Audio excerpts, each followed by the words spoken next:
Yo, what's up, everybody?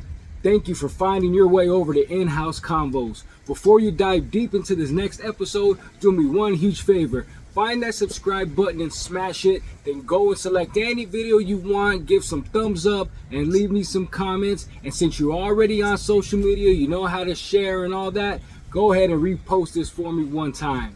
But enjoy this next episode of In House Convos. All right, yo, what's up, everybody? We're back with another episode of In House Convos. Today, I have a special guest. I have a newly found brother, my homeboy who I feel like I've known for a lifetime already. Loyalty, respect, everything you want, genuine love and care out of a person. This man has it right here. Please, ladies and gentlemen, cheer, make noise wherever you're at right now for my homeboy Eric, aka the Milkman. What up? How you guys doing? What's up, bro? How you doing, my boy? Good. Thank you for having me. Absolutely, man. I'm so honored and happy that you're here. I'm so blessed that you're here. I know we've talked about it, getting on. I know we talked, just even off camera about different things, topics, subject, and you're really fascinating. But what stands out the most to me, and I wanted to tell you on camera, in front of everybody, is the genuine love and respect you've always had and shown me. Like that goes so far with me. Thank you. Means everything to me. So I wanted you to understand and know that I sincerely mean it. Likewise, I feel the same. And I want you to know that I see it. And if people don't tell you, I hope they tell you, Thank you. So thank you for being you, man. Thank you for always being genuine and respectful. That means so much to me because there's a lot of fake people in this world, man. Yeah, I believe that. I second that. Yeah, so thank you. And again, thank you for agreeing to come on. This is another member of the Hold My Shirt podcast crew. This is the last guy we had to get on, so now we can officially launch that. That'll be coming up soon. It's going to be a four-man team. Be me, my homeboy Milkman, Roan, and the homeboy Rhino. So now we're going to get this one, and then we're going to start that whole other journey for all of us. It's taking a while, huh? No, it's just, it takes time, and God has perfect timing. It's out of our control at times, and we can only do so much. There's only so much time in the day. And it's working out how it should right now. I feel everything's falling in place how it should, Good. So what I wanted to tell everybody who's going to be watching this is how we got introduced.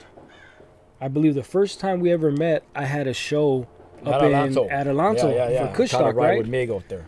Yeah. So Mig at that point had been to a handful of my performances and shows. He's been with me to Vegas, to Phoenix, up and down, Orange County and LA. Like, he's been everywhere with me. Usually he'll bring people too. Like, I got my homeboy performing. He always brings people, and he always brings good people. That was a cool show. It was awesome. I liked it. I had fun. Yeah. He always brings great people. I didn't know how cool and how great you would be, though. So he goes, yeah, I got my boy Eric Rowan. I was like, absolutely, bring him on. Let's go, Bring him. Let's go. I didn't realize how fucking cool you'd be. I didn't realize how, Not a big smoker, but the event was cool, man. Yeah. So my first introduction to you was Eric. I never knew about the name Milkman, and that's what I want to talk to you about. Because after we got introduced, I would talk to Mig again, and he would start saying, "Oh yeah, my homeboy Milk. Remember Milk?" And I was like, "I don't think I met him." He's, "Yeah, he went to Adelanto," and I was like, "You mean Eric?" He goes, "Oh yeah, he goes by Milkman." I was like, "Okay." I was like, "So that was one of the things." About that. Yeah. That's what I wanted to hear. If you can break down how you got that name, where it came from. That name was given to me by my older homies from my neighborhood. Okay.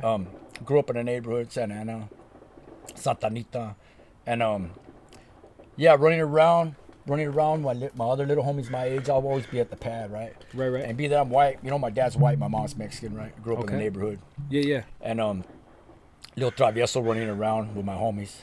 I'll be at their pad, and my older homies would be there. They'd be like, "Hey," and at the same time, we had a milkman. We had dairies and all that in my neighborhood. Okay. Dairies and all kinds of stuff. There was a milkman there that drove all through the neighborhood. My grandma still had a milkman that put bottles on her porch, and a white dude. So when I'd be on my older homie's pad with my little homie, they'd be like, "Hey, is that your dad?" And I would get all mad and flip them off. Fuck you. And then it got to where they're like, "Hey, get out of here, Milkman. Take your ass home, Milkman." And I just would get offended and shit. I tried to shake it my whole life growing up in the neighborhood. Couldn't shake it, man. So I just grew up with that. And today it still sticks, you know. Still Milkman, sticks. Milkman. I couldn't shake it. No matter how many times I try to write something else on the wall or something, you know, it's always Milkman. I'll be at a park or something. Everybody's writing on the wall. Who's here? Who's here? Like Marc's here or whoever. Mm-hmm. Oh, Milkman's here. Like I'm like, fuck, that's not my name. That's not my name. Yeah. It just stuck. I couldn't shake it. So I'll be in the joint or whatever. I'll see older homies and Milkman, what's up, Milkman? In passing, you know, just couldn't shake it. So yeah, that's how I got that name, you know. So I gotta embrace it, you know. It's given to me by some good people, you know. The good thing is, it doesn't sound like a bad name. No, it ain't. I kind of embrace it now. So like, yeah. you know, you got kids giving themselves names nowadays, and yeah, that's true. And you got named. I got a name that was given to me, and yeah. I embrace it. I like it, you know. And it's like a sign of respect now. Yeah. You know, that's good. That's real cool. Got it as a kid. So you said you grew up in Santa Ana. What was life like growing up for you, man? Like, what did you have to experience? What have you know? Maybe some of these life lessons you can give to the younger generation who might be listening. Because to me, I kind of know a little bit of your story where you said, you know, you got into some trouble here and there, but you have so much respect to where I feel like you can maybe give some advices, you know. I've had good and bad experiences, you know. Mm-hmm. I'm gonna embrace it. I'm gonna say I liked growing up there where I grew up at. Mm-hmm. It taught me a lot, you know. Yeah. Both positive and negative, you know. It made me who I am. But then yeah, just positive and negative. You know, I got in a lot of trouble as a kid, you know. Going to juvenile hall, group homes, and then eventually going to jail and prison and shit. If you don't mind me asking, for juvenile hall and stuff like that, like what kind of trouble did you get into? Well, but you know what? I first went because I got busted with a homie of mine. We were still in car stereos, right? So when I first went to court and all this and that for stealing, I got busted one time. We're me and my little homie, we got busted stealing a car stereo. The cops popped us. Had to go to court, and so that put me in the system right away. You know, I went, and then doing that, like for the first time, my mom, she went with me. She told the judge that she didn't want me no more. You know, so that put me in a group home, and from there on until I was 18, I was in group homes. Excuse me. In and out, back and forth, running away from them, coming home, going back, what have you, you know.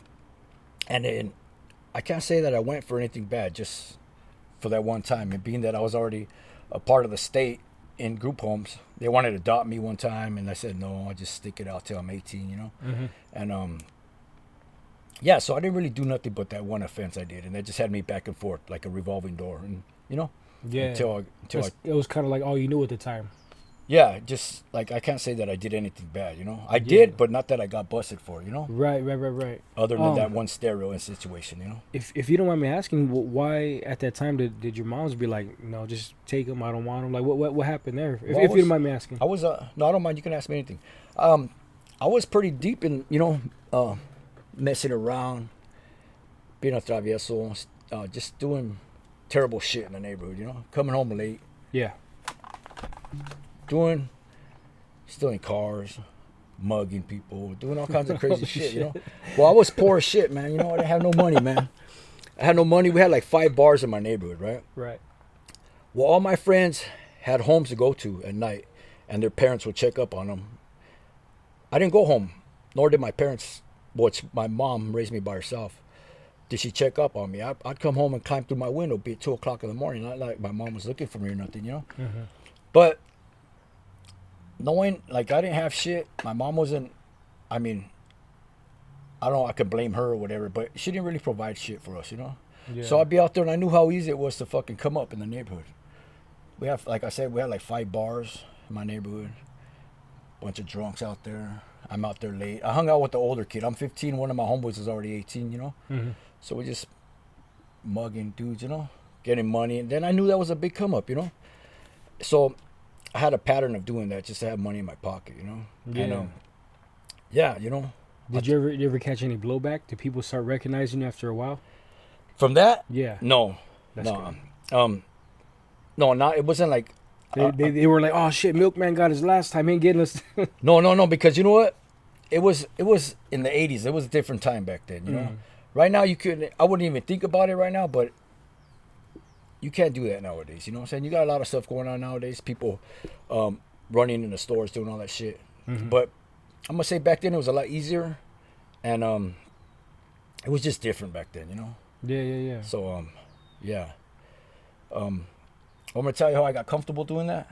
Yeah, hell yeah. Break it down. So listen, me and my brother. He said how I got comfortable mugging. Yeah, look it. Me and my brother one time we were little, and we had some guys, some paisas next door. Right. And one was in our front yard, taking a leak. He was all buzzed, and my mom called me outside. Eric, I called my brother. Richie, come here. This guy's peeing on the front lawn, right? Fuck him up. So me and my little brother started tossing up this older man. He was all drunk, and then he had a couple bucks sticking out of his pocket, right? Yeah. She was like, he got money in his pocket. Get it. So I grabbed this shit, you know, a couple bucks, whatever. So now I know how easy it is to beat up a drunk dude, you know? Yeah. So now I'm older. I got my beach cruiser. I'm going down the street. I see a drunk guy. I got a gallon of milk or something for my mom. Or I just came from the store. I'm like, ooh, another one. Kick him over or whatever. Drop my bike. Take his shit out of his pockets and shit. Right. And I started getting better at it. Now I'm staying up late. I'm catching fools walk down the street or the alley. Tossing them up, taking their fucking shoes off, pulling out all their cash and shit. Yeah. You know, and it just became a habit. Like, I didn't have shit. Like, my mom never provided shit, you know? And did she always encourage it, or is just that one time she So, was like, you know what, fuck no, this but guy I'll tell you for something peeing? else. I would come home at night, and my mom would say, hey, so where you been out all night? I go, you know where I've been at. She'll go like this. She'll put her freaking hand out. I'm like, Damn. I'll peel her off a couple bucks or whatever, you know. But I use that money to buy me clothes, shoes, pants, whatever. Mm-hmm. All my friends were looking fly. They were looking nice and shit. I didn't have all that, you know. But I wanted to have that. Yeah. You know? And so I'll go out and do all that. I just go out so I can have shit too. Keep up with my friends, you know. None of the older homies or the big homies. Nobody like took you under the wing and try to like set you up with some clothes, some gear, nothing like that. Well, I don't think they really knew. I mean, I'm sure they knew that that I wasn't well off or I didn't have a whole bunch of shit. Yeah. But I mean, they all love me. They have mad love for me in my neighborhood, you know, to this day. And yeah, but I don't think it was like that, you know. I don't think it showed, like, you know, in that aspect. I just was doing that, you know.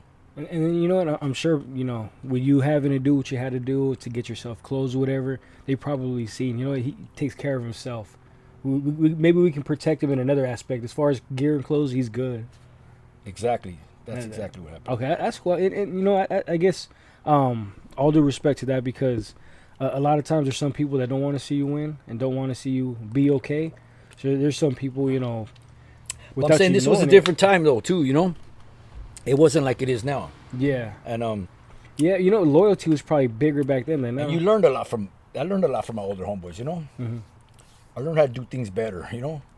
And yeah, I don't think it was like that. Would you say it was more like criminal activity you learned better, or just life lessons, like how to become a man, like embrace situations and, you know what, think before fighting type of thing? Or criminally, yeah. Or I learned a lot because I didn't learn how to be a grown up, a man until I credit going to juvenile hall and to my first group homes and all that for that. Mm-hmm. Because you get there, they gave me something I didn't have in my house, you know. They taught me how to work, go to school, provided me with clothes and all kinds of stuff, you know. Mm-hmm. Different environments, different people, different, like, older people that were smart and just they obviously are there to guide you in the right direction, you know. Yeah. I didn't have that. I was guided in a direction where I could learn how to survive on the streets, you know. As a kid, 15, 16-year-old, 17-year-old kid, you know. Yeah. Then I go to my group homes and stuff, and yeah, you got staff there that want the best for you and provide for you and do all that. That's pretty much why. I mean, I'm not saying I could have got out of that, but I embraced that. I took that, and I think I give credit to that now, you know. In hindsight, right? Everybody has the power of hindsight now, you know. Exactly. In the moment when you go through shit, you don't think about it, you know. You're just dealing with it as it comes. But now you look back, it's like, man, I'm grateful for that. I'm grateful that, you know, I'm still here because of maybe something they've done to help me. I probably would have if I wouldn't have went to a group homes, I probably would have been worse off today. Probably I'm gonna say did or doing a lot of time.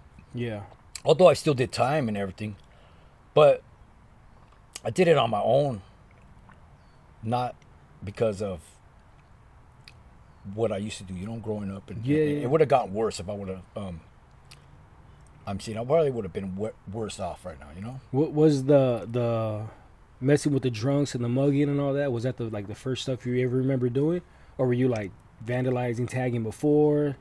Like what was the first thing where you're like, you know what, I'm good at doing this shit? Like, well, you know what? Just you grow up in that. Like you go to school, and you know where you're from, and like my neighborhood, it's a nice neighborhood, dude. Like as far as it's family oriented, mad love there. Like it's not like I don't know about other neighborhoods in LA or around here in Anaheim or whatever.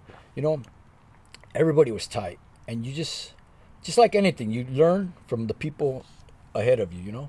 Yes, sir. And they embrace you as a kid. You grow up there, and yeah. So I mean, I can't say that I just can't say anything. There's nothing really negative to say about growing up there. It was all great, actually. That's good. I learned a lot from it, and I credit that, to. I don't know if I should say is that to who I am, but I do give my neighborhood a lot of credit for, pretty much saying raising me. Yeah. They raised me. My neighborhood raised me, not my mother, not my parents. My neighborhood raised me. Yeah. Was your father in the picture? No, my dad died like when I was like 14, but I didn't know the guy. Oh, okay. So Sorry to hear that. And that's a tough one. Because I mean, I don't mean to cut you off, but like you met my pops, and right. And it's like I couldn't imagine not having my pops. So yeah, I don't really know how to feel about that, because I never had a, you know what I'm saying. I'm not gonna take that and be sad about it, because I didn't have a dad, so had a bunch of dads, Yeah. Had a bunch of dads, good dads, cool dads. Yeah. Now, what was it like growing up in group homes? Because I've only talked to people like briefly about, maybe a little bit of their experiences, but like, what was your experience like growing up there? I turned 16 in my first group home. Okay. It was in Costa Mesa, I think. It was a co-ed one.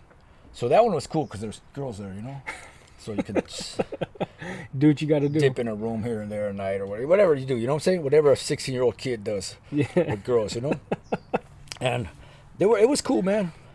And then I met a couple of local little homies from Orange or what have you, And understand, I'm with kids that are from Orange County or from LA. They're from everywhere, going through the same thing I'm going through, They become your friends and stuff. Yeah, I eventually ran away from that one with another little homie. And then I got popped again. They sent me back to juvenile hall, sent me back to another group home, like a 20-bed group home that was more structured. Sent me to school. We have group, we have homework time, we do all that stuff, Yeah, that one was a cool one. It was really like structured for you guys. That one was really structured. It was cool, That's good. I like hearing that because I'm a big fan of structure. I'm a big fan of... Yeah, I'm a big fan of structure. I'm a big fan of rules. I'm a big fan of like procedure and stuff like that. Discipline, like almost to a point where it's militant. Like yeah. I love... Not that I can adapt. I'm great at adapting to any situation, whether it's home, work, shows that we go to, anything. I can adapt anywhere. I'm very versatile to do anything. But if something's supposed to go on this time and we're supposed to do this at this time, it's like I love. Okay, let's do it. Like when I told you the time for today to come, and you were early. I'm big on time, dude. If I can't make it, for lagging or for a reason why I can't make it, I just won't go, Yeah. But other than that, I'm big on time. I like being prompt. Yeah. I don't like when people are not there on time, when I ask them to be there at a certain time. I'm the same way. There's times where I'll tell my wife, like, anywhere we got to go, a show, whatever. It's like, hey, I want to leave at this time. But now, living with her and knowing how it runs, I always tell her, like, if I want to leave at 2, I'll tell her, let's leave at 1:30.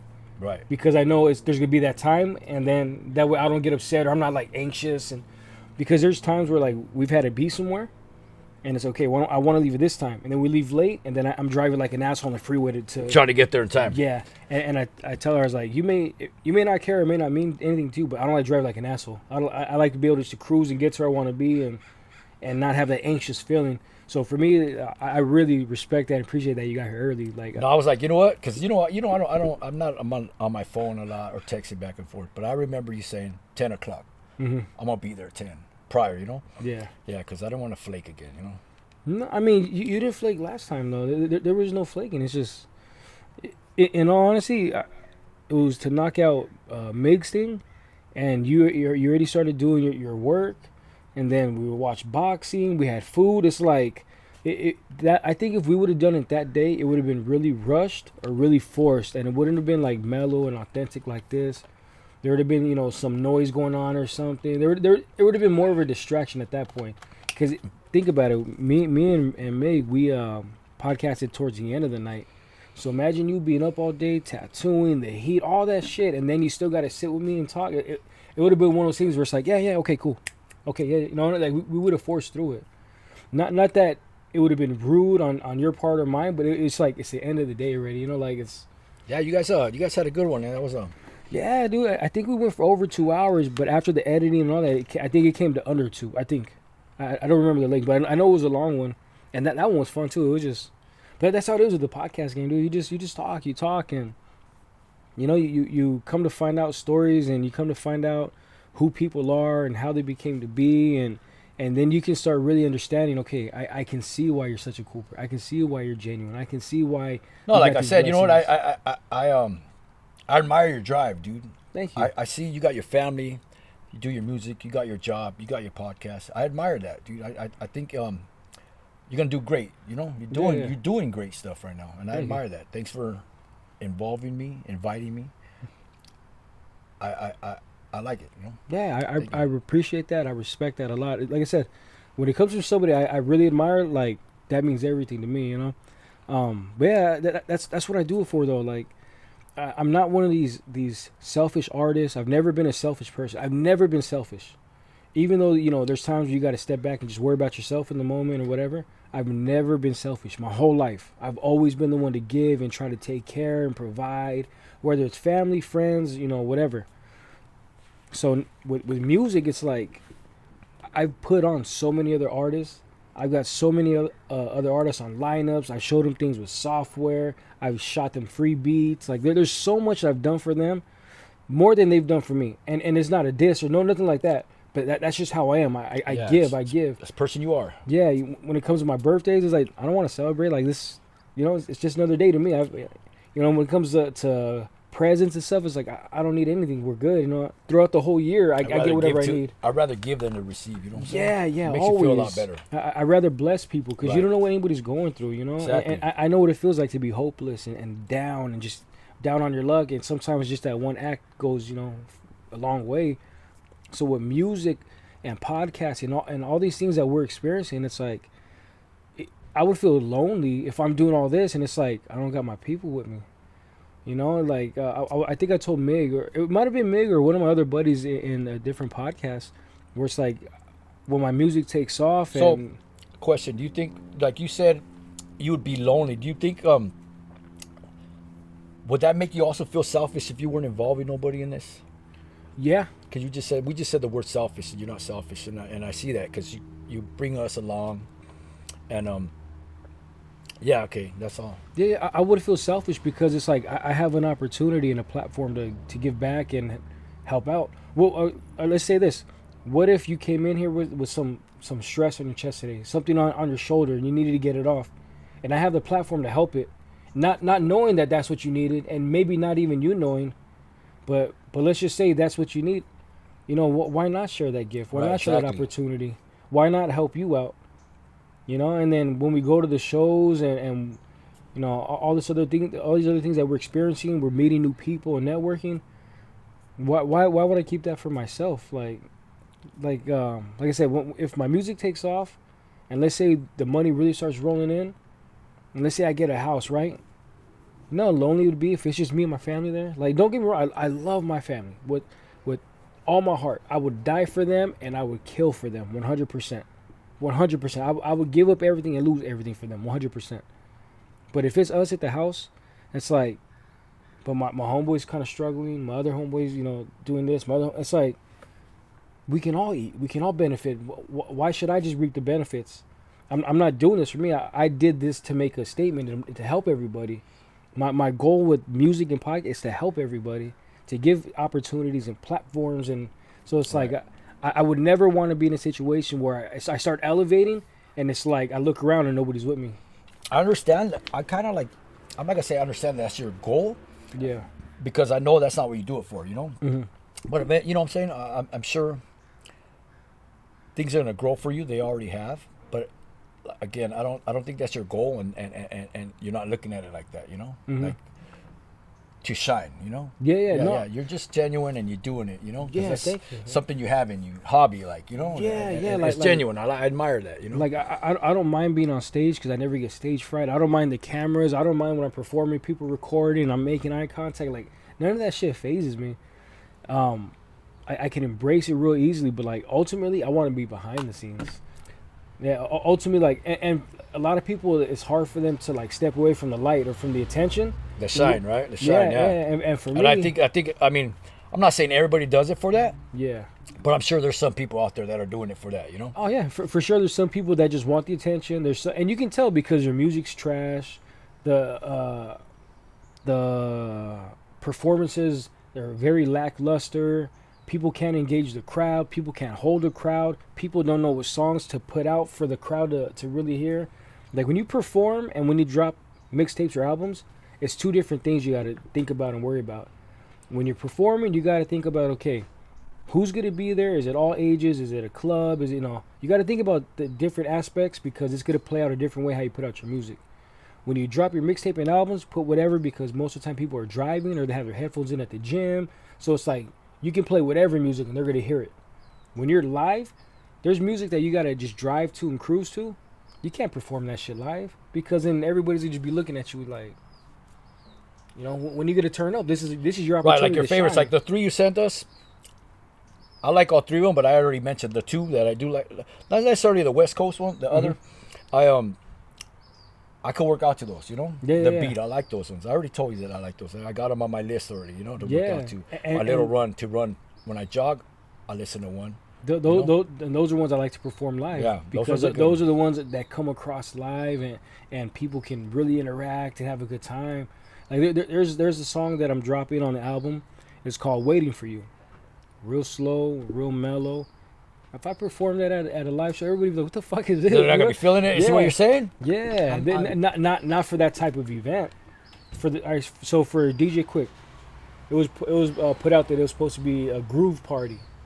So they already put out that they wanted like a party theme, so good vibes. And so if I put out something that's real conceptual, really, I see what you're saying. You know what I mean? It goes against what they want. Right. And a lot of the times, like, artists don't take this stuff into consideration. They don't think about this stuff. They just do what they want to do.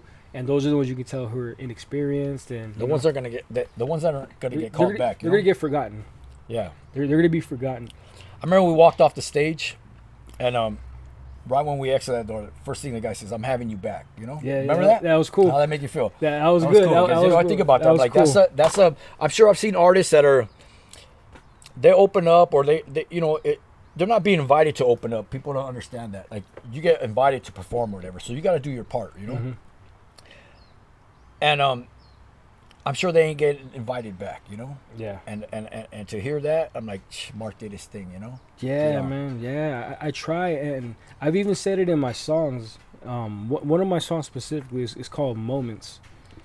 I don't remember the whole line, but I said I'm always getting show love, meaning every time I hop off stage, people always show me love. Everybody. Good line, man. Good line. Other artists, promoters, the people at the venue, the DJ, everybody always shows me love. They may not understand when they see me at first, but then once I hop off, they're like, "Damn, that you killed that shit." You always have. When I first went to your show, I didn't know you. Mm-hmm. But I'm like, this guy can perform, dude. Yeah. His music's live. It's and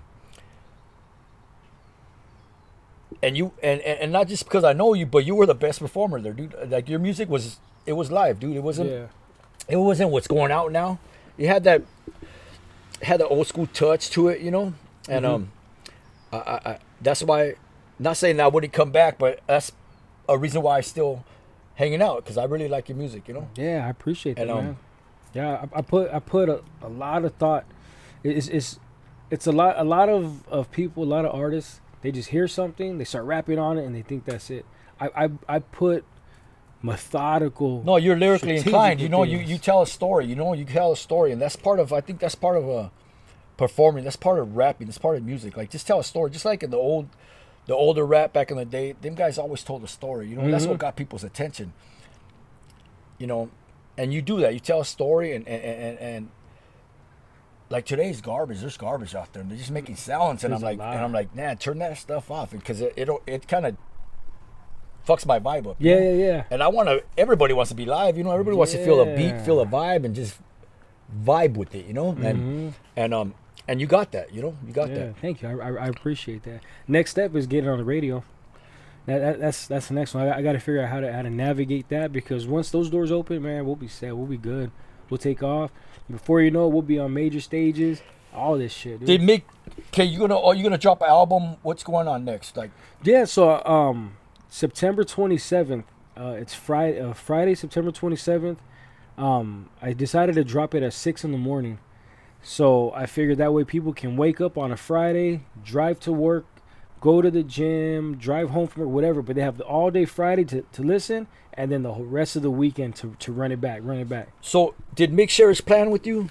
Yeah. He wants to like do some type of like album release. I still like, I'm apprehensive on that. I could see it, you know, and it made a lot of sense. You know, as far as your show. Yeah. Bringing other people in so they can get recognized, you know? And I didn't think that was a bad idea. Yeah, no. I've wanted to put a show on for a cool minute, but I've been apprehensive because I got so much stuff already going on the weekends with podcasting, music, the family life, all that. So it's like, do I really want to take on another beast and a financial risk, right? A financial risk right now of trying to put on a show, because the first show I ever put on, I'm not going to charge anybody. I already told my wifey, I'm going to eat up the cost of the venue, eat up the cost if we have to, you know, get charged for the electricity, whatever it is. I already told wifey, I'm going to eat that up. She goes, well, why? Why wouldn't you have people pay? And I was like, because I can't guarantee, this is the first show, I can't guarantee if I bring out so many vendors that they're going to sell and get X amount back. Or flop, they're right? Or they're going to, because let's say I bring out somebody who's going to sell food, right? They got to buy their food first, and if it doesn't sell, if they can't save it, but they have to pre-cook, so it's like, I'm not going to charge, because I can't guarantee, you know. So I told her the only thing I would do was ask them to put down a deposit, and same thing with the artist, put down a deposit, and let them all know, I'm booking you not for your set, and you the vendors, not for a certain amount of sales. I'm booking you for a time slot. So if you're here at the start of the event, all the way till the end, you get your money back on the spot. So they don't lose. But if they want to be like some of the artists that just show up and leave, or the vendors, it's not doing good, they shut down early and they make the event look weak, then it's like, all right, then you forfeit your money right there, you know, and then that's on them. But just let them know, if you show up and you stay to the end, you know, there'll be different requirements for artists, different requirements for vendors and shit like that. But if they stay to the end, they get their, and I'll even give them, you know, opportunity. I mean, is that a thing that happens if people take off? Do they bounce like prior to the show being over and all that? Sometimes they're not feeling it and they just want to bounce. And the bad thing is, the people putting on the show won't say nothing. But I don't know if they do contracts. I would do contracts, so it's like, no, this is binding. Have Mig write it up. This is legally binding. That way, anything happens, you keep your deposit. You don't get nothing back, and you know, and it just shows who to work with, who to not work with in the future, things like that. But I wouldn't charge anybody. So let's say I bring out 3 or 4 different food vendors, 3 or 4 different apparel people, whatever, and they all sell, you know, whatever, $400 or $500 each. They don't lose nothing. They get their money, they go. They don't pay me percentage. They don't give me a cut. They don't pay for a vendor space. They take it and go. And same thing with the artists. You guys did your thing. And then they get notoriety, you know what I'm saying? Yeah, network. Network. Get exposed. And then that way, the next event comes. It's like, okay, this is what we did last event. we can do bigger and better now because now I have all you guys promoting, not just me. Now everybody is going to promote. Now you guys all have the opportunity to make more money. More people are going to come and show support, and and it gets bigger. And then it's something like that where 2 or 3 events in, it's like, okay, now we know this is a pattern. You're making this much. Okay, now for this spot, $50, $100, whatever it is. Nothing stupid. There's people that'll charge 500. Yeah, just for that purpose, right? Yeah. Yeah. And the cool thing is, like, my brother, he used to DJ, and he still does it every now and then. So he's my older brother. I don't think you. No, I don't. Oh, he was at. Oh no, was he? Oh yeah. Oh no, I did meet him, right? Right. Okay, I did meet him, right? So right. so he used to DJ. Right. So he told me, he goes, I'll DJ for free. So it's like I already got a DJ. I don't gotta worry about that. As far as like a host goes, I know plenty of people that have offered already. If you ever do something, I got you. So it's like I don't gotta pay for a host.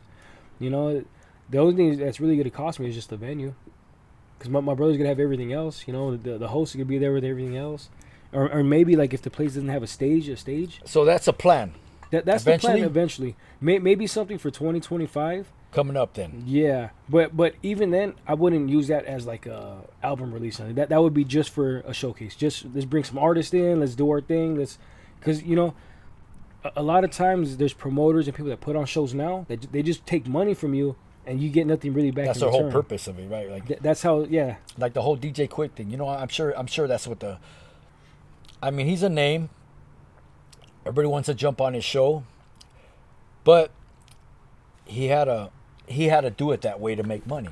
Yeah, a lot of times that's how they get a little cut of some ticket action, and I don't fault them. Everybody has their hustle, their get down. I just know if I was to do a show, it would only be, like I said, because I'm not selfish. It would only be to give back, not for me to get money in my pocket, not for me to go on a series of runs with a bunch of shows. I'm just keep getting money, because then I don't want that. I don't want that karma on me. I don't want that title on me. Like, oh, he don't give a shit. Right. Like, to me, my name means everything. My word means everything.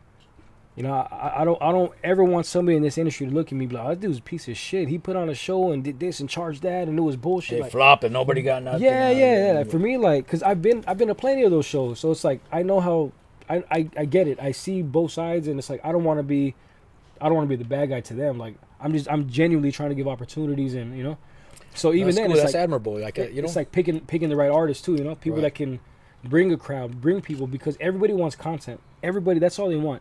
Whether it's a big venue or a small venue, people just want to be able to perform and have people there. So it's like for artists, that's gonna be like a requirement. Tell your people, I need you there. The event's 4 hours. The performances are only 2 hours. I just need you guys there for the 2 hours. That's it. That way, let's say I bring up 8 artists. Everybody gets about 10, 12 minutes in between. Everybody gets to perform. So your norm, like, okay, you had, was a 15-minute stage time this last time, right? Mm-hmm. Is that the norm or? Yeah. Typically you get. Typically it's 10 minutes. 10 minutes. Yeah, I would say average is about 10 minutes. 10 minutes. That's enough for like 2 songs. Depending on how people cut it and mix it. That's why for me, like if I have people coming out and I'm only doing 10 minutes, I'll pre-mix all that shit myself so I can give them 3 or 4 songs instead of just 2. Or maybe just a good verse and then 3 songs. Something where they get as much bang for their buck. They can see how versatile I am. They get a whole show versus like I just go up there for 2 quick things, and because 2 songs does nobody justice. Right, exactly, yeah. Doesn't do the artist any justice. You did 3. What'd you do this last time? 3 songs? 4 songs? I did 6. Oh, at this show? This last one, I did 5 songs, 1 verse. It was 5 songs, huh? 5 songs and 1 verse. I started with 15 minutes. How long was it? I cut it at 14. That way I had a little bit of time before I started the set and after to talk and to get your shout outs on. That way I stay within my 15 minutes, but I can still tell everybody what's up, be ready for quick, and at the end, thank you guys for being here, follow me. Like I'm very considerate about that too, Just like how we are with our time, when it comes to set times, I'm very considerate. They give me 15 minutes, I will cut it at 15. I will limit it a little bit less. I won't go over my time. I'm not that person.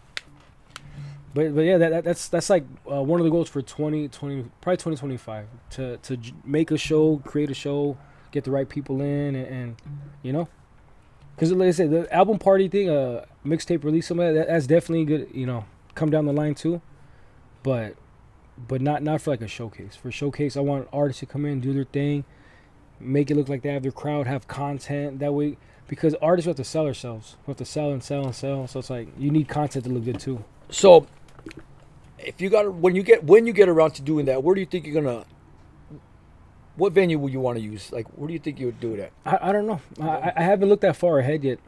But I would try to find somewhere for me. So it's because I'm putting it on, it has to be accessible for me and easy for me. Somewhere local. Something local, right? Something local. Yeah, maybe what pops off? I think not pops off, but like the Doll Hut or something like that in Anaheim off Cattell or something like that. A bar? I think it's like a bar, but they do a lot of shows there. Something something that may already have like a pre-existing stage. Yeah, I got a stage. A bar so people can drink a little bit, And if you want to pregame in the parking lot, do your thing. Something that has good parking too. Cause that's another something issue. like that spot we went to in Riverside, huh? That one. Yeah, good parking. That was a cool little liquor spot. store. Yeah, nice little built-in stage. Something like that wouldn't hurt.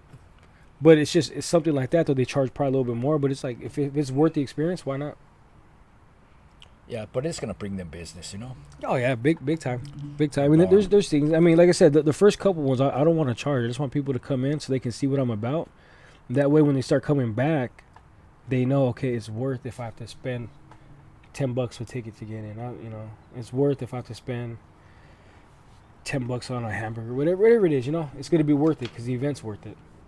It's not just a pop up. These guys are gonna perform and that's it. Like I want to give an hour before to DJ to play music, people to get food, network, dance, Right. Then when the music comes, okay, show some support to your artist. This is why you're here, and then at the end, another hour to like, hey, I seen you perform as dope. How many artists you think it would be ideal to pop off a good little show? I would say like 6 to 8. 6 to 8. 6 to 8, just like in Riverside at random. That way, the whole crowd just stays for everybody, because you never know who's going first, who's going last. But yeah, like 6 to 8 artists. How's that get chosen? How do you get your spot? How do they whoever runs the show? You obviously got to know them or they know you. They've seen you perform before, right? Yeah. People invite you to these shows, right? Yeah. Oh yeah, all the time. So my thing is, how do they choose the list of performers, right? Is it just random or No, I mean you have an idea of who's you gonna want. open, who's gonna close, stuff like that. You have an idea of because you got to start checking analytics as far as like what their draw power is, past events that they've done. Like you may have artists that are like great artists, but they only show up with 1 or 2 people, so it's like I can't have that guy as a closer. right? Something like that. And okay, if you're We need a strong close, right? And a strong opening, right? yeah. So you got to kind of just nitpick how you want to build your show, things like that. Sometimes it's just shitty promoters where they're just like, oh, we got so many people. I know this is my homeboys. These guys are going last, and they just start randomly choosing people. So sometimes the flow of the show gets kind of fucked up, Takes attention away from it all. Yeah. You gotta be able to curate. You have to do your research, and a lot of shows don't do their research. A lot of shows they just put on whoever because they paid for their slot. And I've turned down people because I'll tell them, I was like, well, how many tickets do I got to sell to perform, Oh, no, you just buy a slot. And it's like, it's like, I don't like to do that because then that means anybody can buy a slot. Right, you're not, yeah, exactly. I want not earning that spot. Right? Yeah, I want to earn my keep. I want you guys to know I can bring people, sell tickets, and still outperform everybody. And that's the type of hustle and drive I want to be around too. I don't want to be around these guys that just show up. Well, I paid whatever, and they fuck up the show.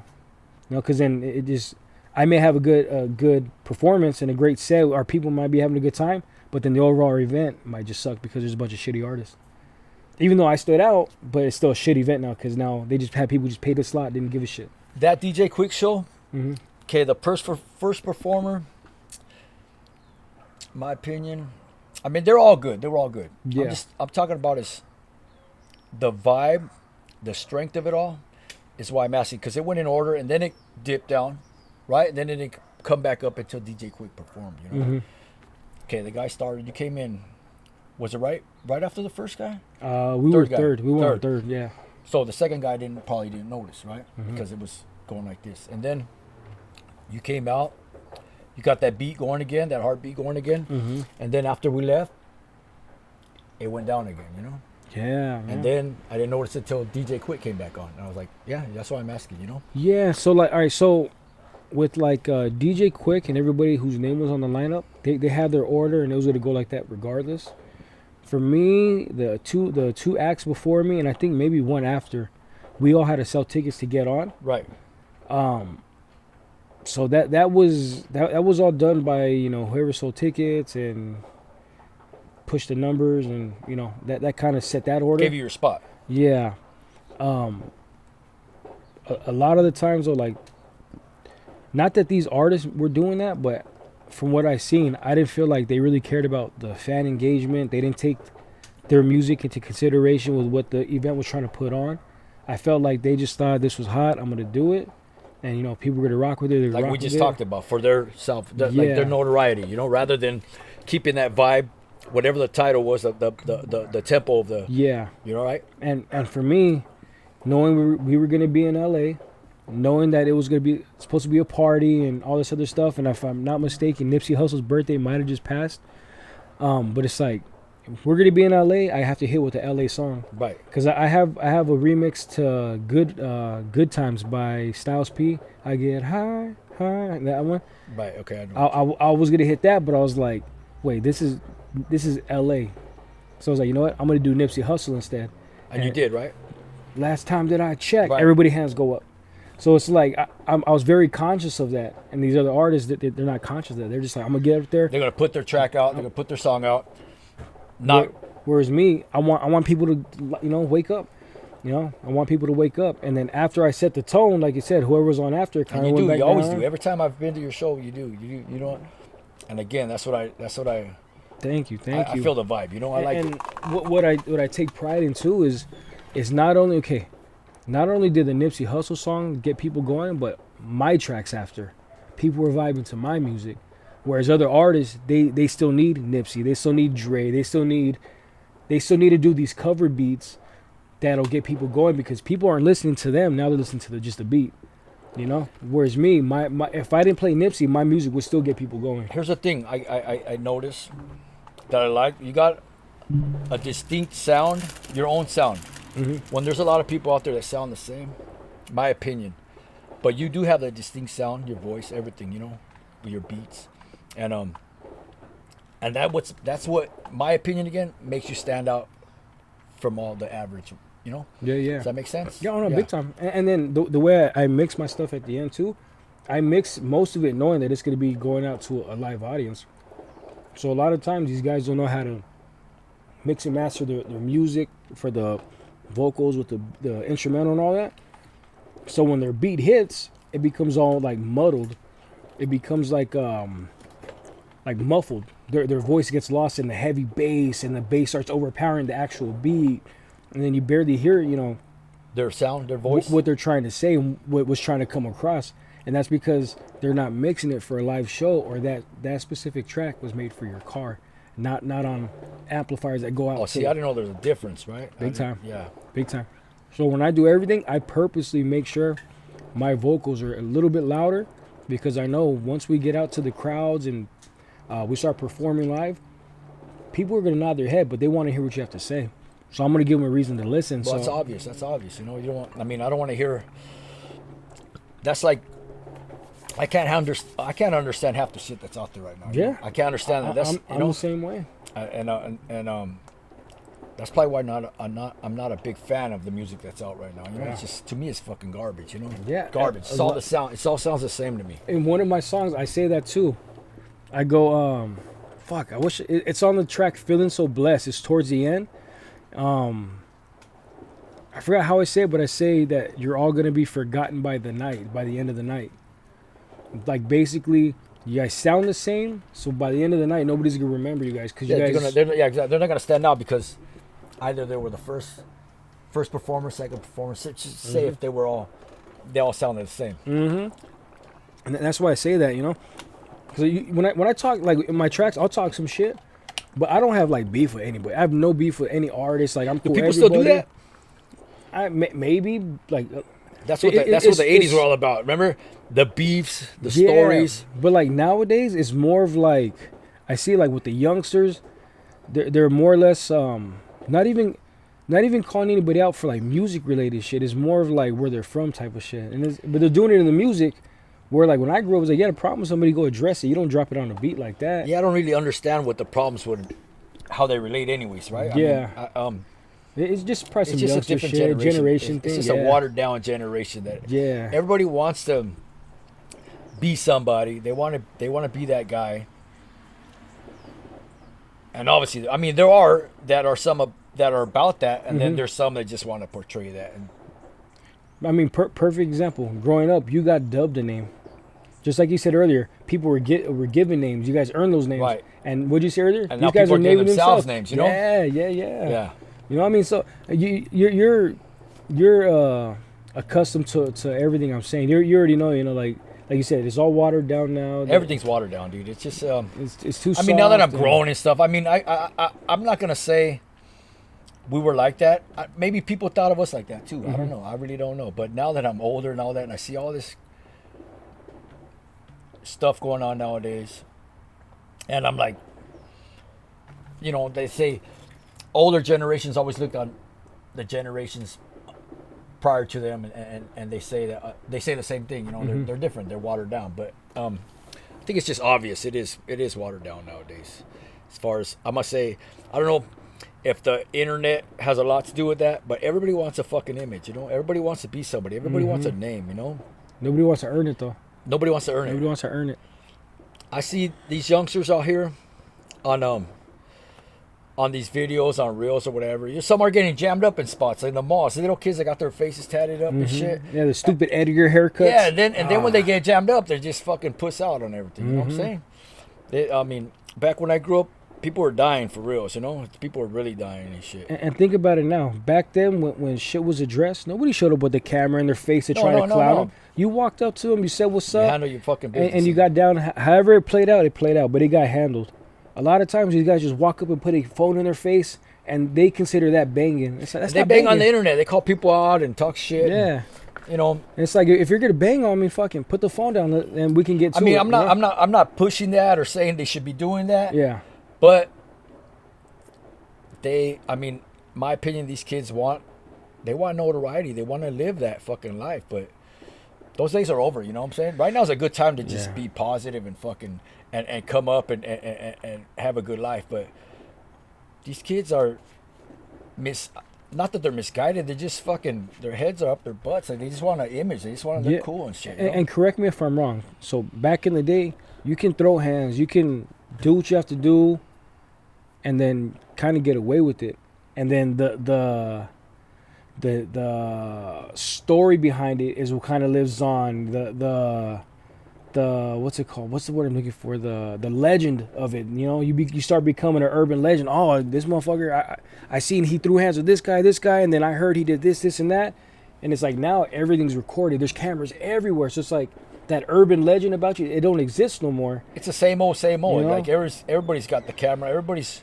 But back then, no cameras, right? There wasn't shit. And to this day, I know. I like. And that's when reputations really matter. I'm not saying like. You go to my neighbor and ask about the Milkman. You ask a kid about who the Milkman is. People don't know my real name in the neighborhood. You got kids and people's grandmas and aunts and everybody. They call me, hey, Lechero, hey, Milkman. But they don't even know my fucking name. You know what I'm saying? Yeah. They just know who I am. They've heard that through their lives growing up, Yeah. There was an instance one time I walked to a house and some little kid goes, hey, Milkman. And another little kid goes, why'd you call him that? That's his name. Like, fucking, you know what I'm saying? I mean, I'm 52 years old. My name's 52 years young. Well, 52 years young. Young. I'm sure there's kids nowadays aren't going to get to my age with their name still, right? You know what I'm saying? That's going to phase out. It's just it's the era we're in, you know what I'm saying? Here today, gone tomorrow. Yeah. Real fast. When you first got locked up, not in juvie, did everybody know who you were when you went into? I went to okay, I turned 18, right? I didn't have to go to group homes anymore. So then I from 18, I was actually 17, right? I ran away from a group home. And my PO at the time tells me, hey, you don't have to, I'm not gonna look for you no more. You can go back home or what have you. Yeah. So I'm 17, almost 18. And then I'm living with my mom. And yeah, I get busted for the first time at 19, I think. I forgot what it's for. I go to the county jail stuff. So that's starting my county jail time. Mm-hmm. So I'm going to the county, little time, 30 days, a couple months, 4 months, a year. And then when I turn 22, I get popped for a stolen car, you know? And I get put on probation, right? For stealing cars. Yeah. And I didn't know shit about probation. That I had to go see a PO or none of that, right? So one day I'm chilling. I forgot I was at home or something. They had to make you like go check in and all that? Yeah, but I didn't do that. I didn't know Okay. that, right? So one time I'm peeking out the window, my pad's getting surrounded and shit. And they fucking snatch me up, Holy shit. take me in. They're like, we're gonna give you 16 months, man, for violation of probation. Damn. So that's what sent me to prison for the first time at 22 years old, man. So I go, I catch a ride to fucking Donovan. This was in '94 before the yard. The yard's a fucking PC yard now, you know. Where's Donovan? Donovan's in San Diego. Okay.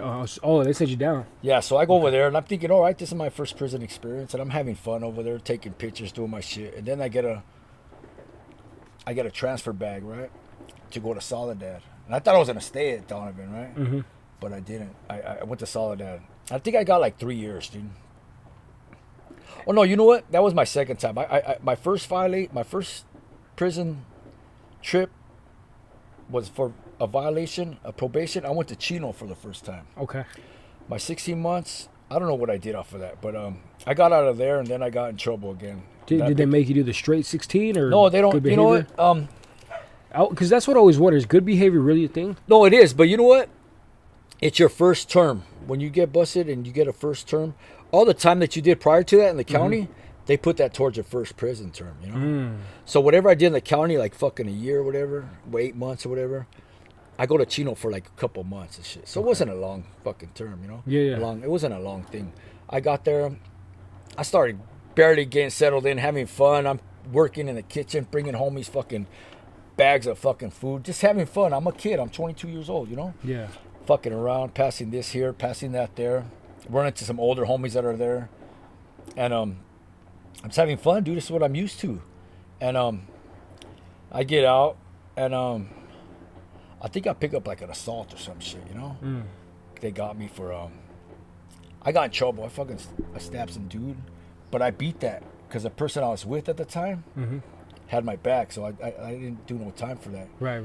But then I seen the guy later on, and I'm mad that he fucking told on me or whatever. And I cracked the dude, right? Fucking the dude goes to reach for a fucking cement meter cover, you know? And I just grabbed like a fucking stick out of the yard, like fucking a golf swinged his ass and hit him in the head. Goddamn. So I pick up a fucking assault with a deadly weapon or whatever it was, you know? I think I just got like 3 years from that. That's when I went to Donovan. Okay. Then I went to Soledad. And then I chilled there for a little bit. Best joint I've been to. The Soledad was cool as shit. Old school joint. Cell living. Big old yard. Gang of homies. It was fun. I'm still young, you know? Yeah. I'm having fun. This stuff ain't bothering me yet. And yeah, I get out and just pick up a bunch of violations and shit. You know, I'm just in and out, you know? And yeah. Yeah, I've probably been to about...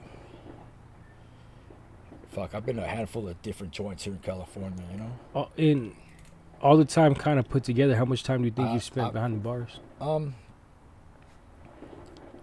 Damn, I couldn't even say, but it seems like a lot, but I don't really think it's a lot, you know what I'm saying? Over 10 years, under 10? Probably about 10, if not just a little over, probably.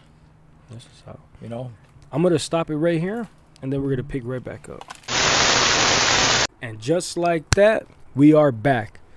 Okay, so we left off with Soledad and experiences being in there and being locked up and whatnot.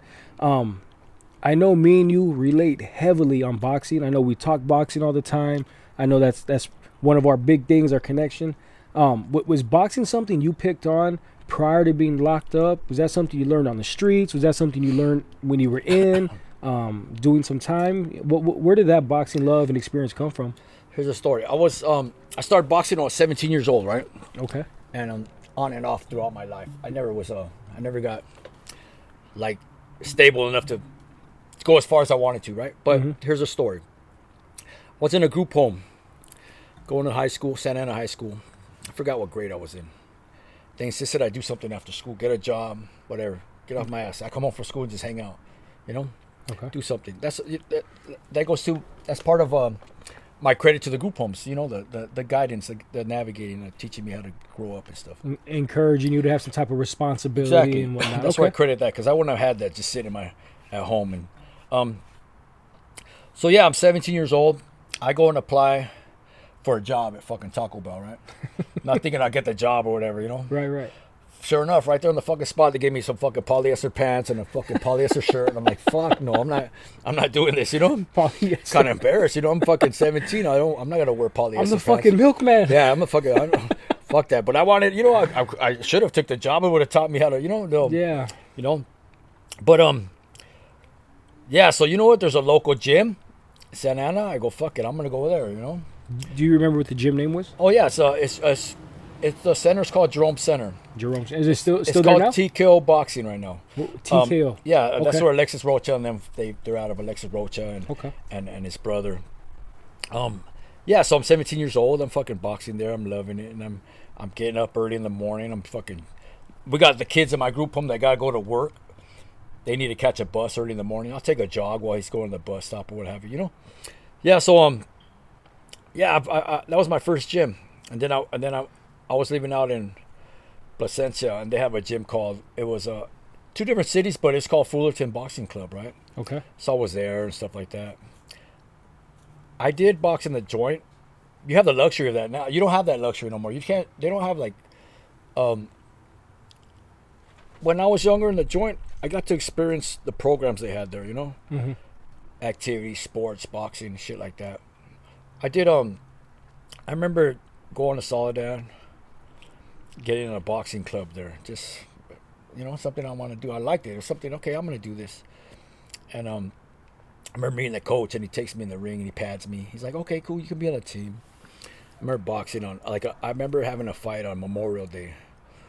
I go out there and And this is at the prison? in the joint, yeah. So it's a Memorial Day, right? We set up a couple fights, you know.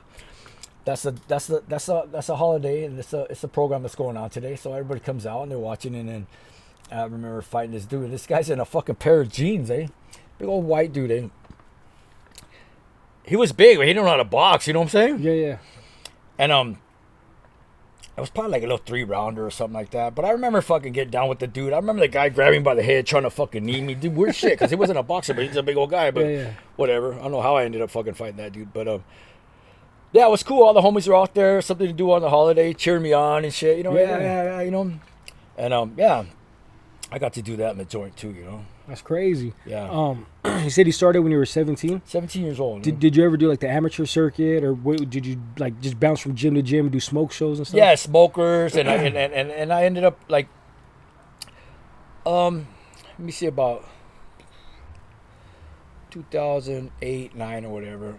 I started taking my son to the gym, a local gym, my oldest son, and to do something with him, like dad and son thing. So he got into Muay Thai, and I was still boxing and shit.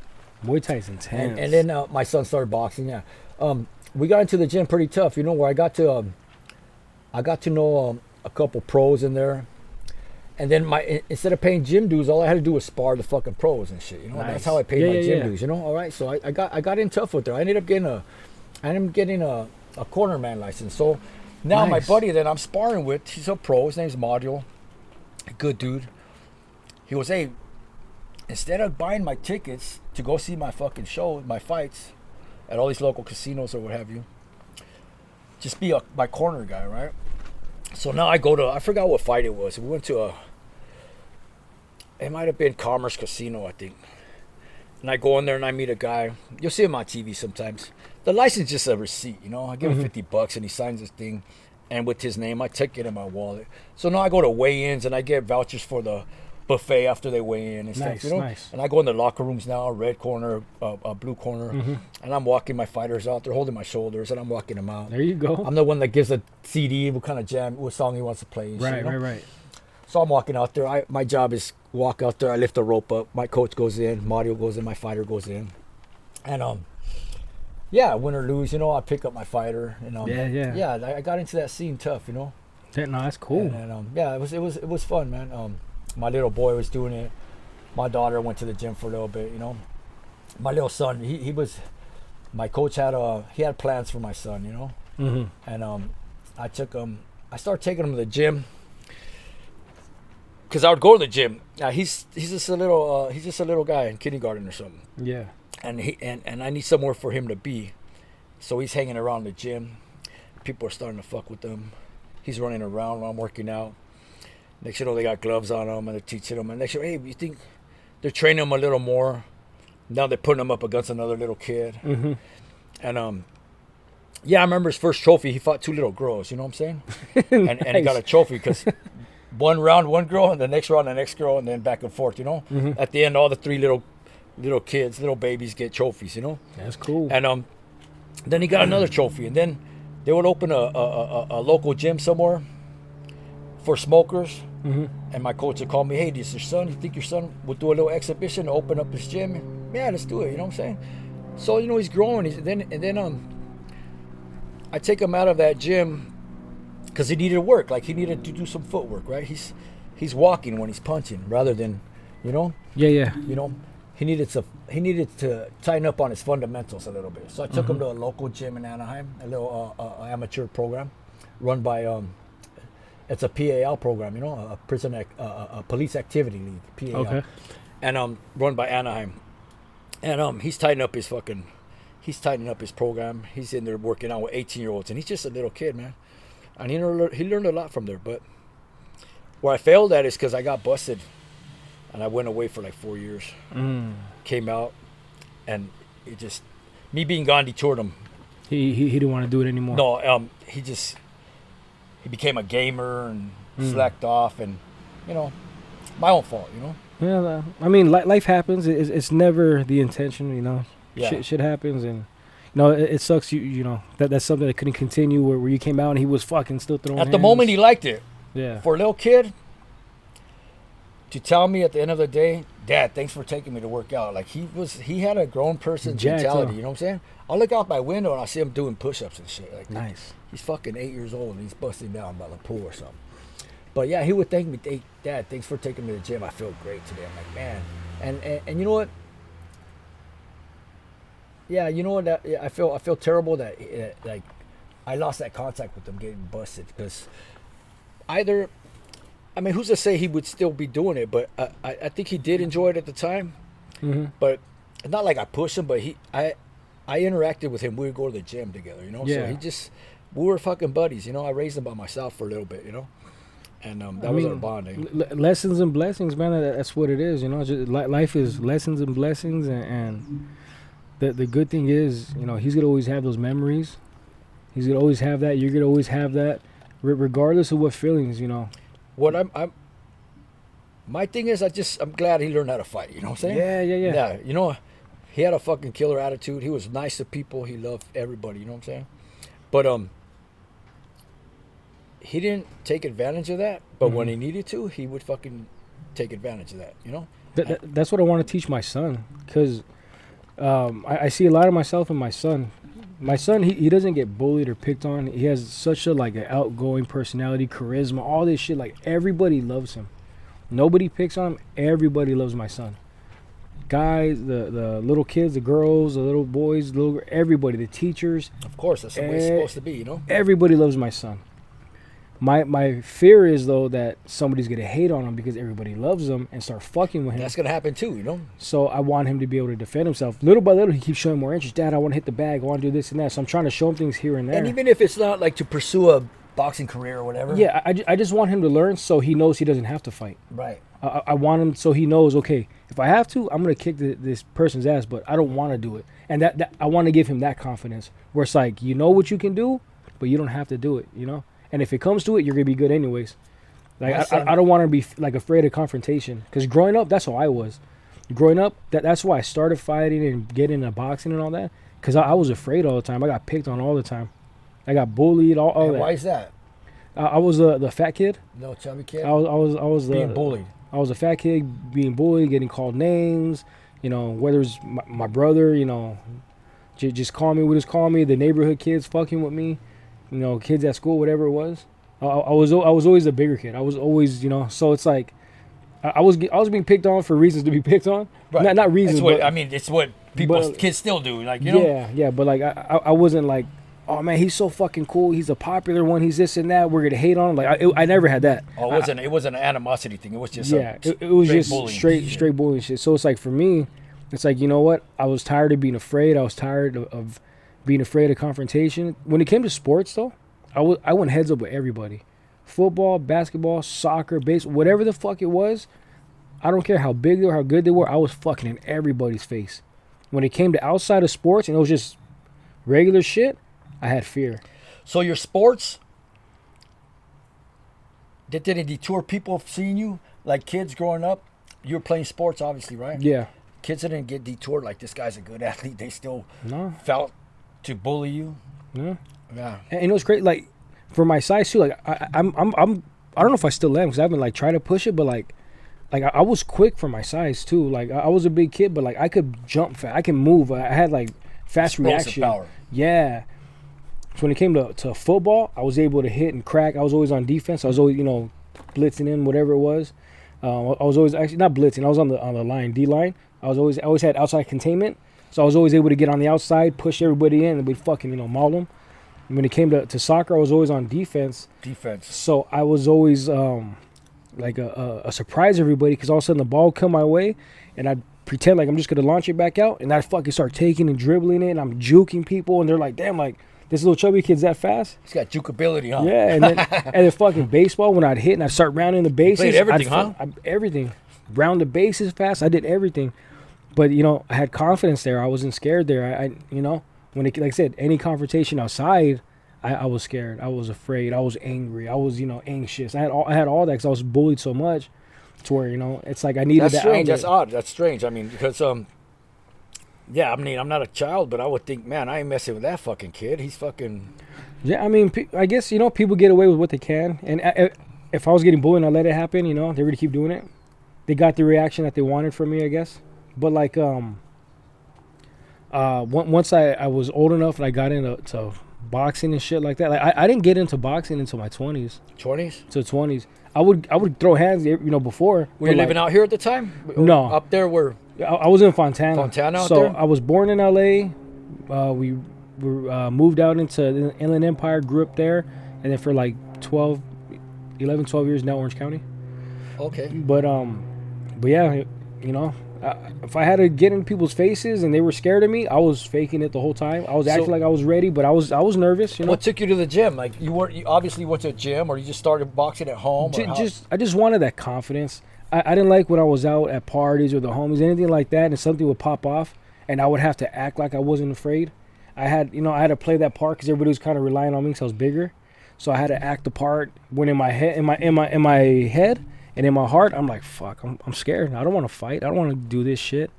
But people were looking at me, so I have to play. Where I'm like, no, what's up? We got this, you know. Right. I got really tired of wearing that mask. I got tired of being fake about shit like that. You know, I didn't know that it was okay to be scared. At be 20 afraid. years old. Yeah, into my 20s. All right. And then I was like, you know what? I need to learn how to fight because I don't want to keep getting into these situations. I don't want to feel like this. So up until 20, you weren't a fighter. You didn't get into fights, or you're not. I was in the fights, but I don't see that person. As far as training goes, okay, and actively trying to do the amateurs and learn and being in an actual gym, right? It wasn't until my 20s. All right, and then when that happened, then it's like I got real good with my hands and check this out. Ever since I started training, though, I've never had conflict or issues. And then if anything ever did pop off, I was never scared, never afraid. And then, you know, I wonder if that training gave you that, not just the confidence, but like you said, up until then, after that, you didn't have conflict or nothing, right? But prior to that, you had conflict. Yeah. But you know what, too? Probably because I was around the wrong people.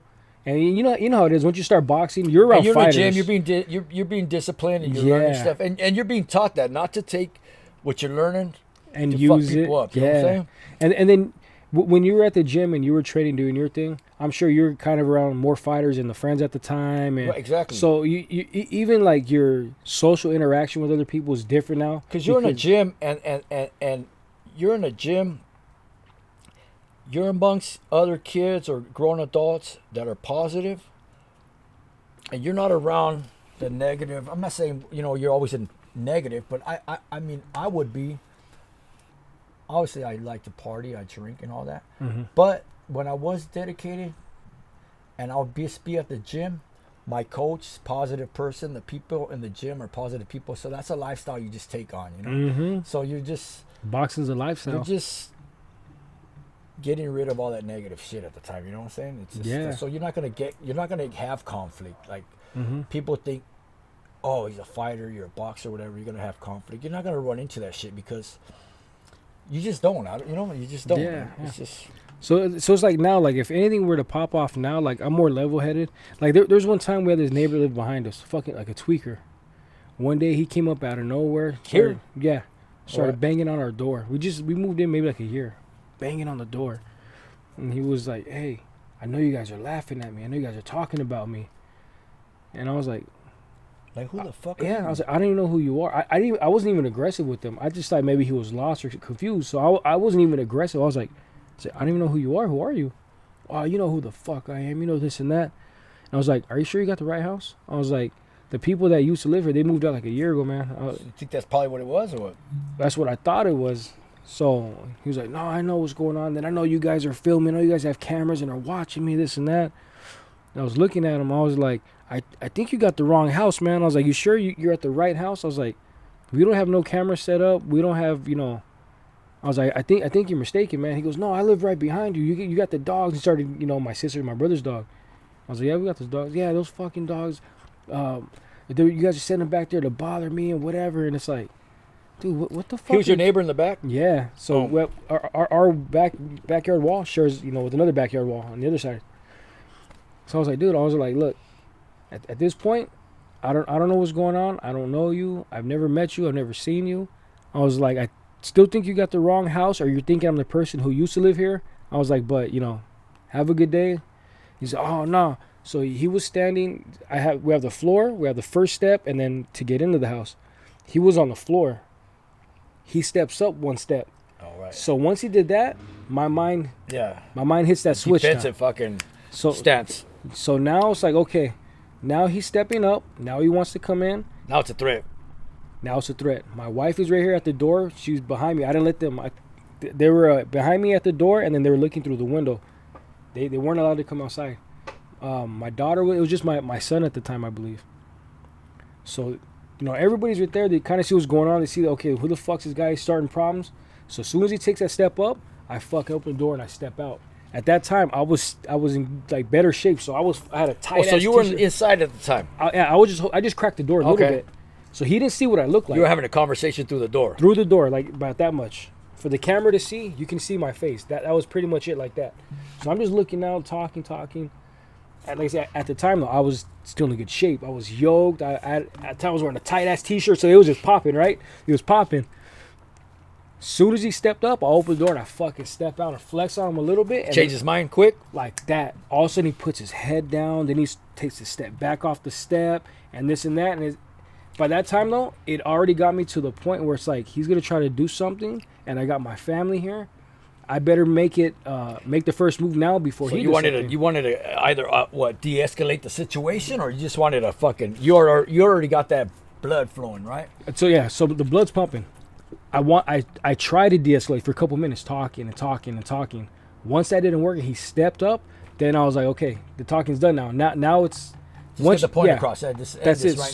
So I stepped out thinking he was gonna do something, come up, and then he fucking puts his head down and backs up. So at that point it's like I'm still on edge now. Now it's like, okay, I'm at that point ready for whatever.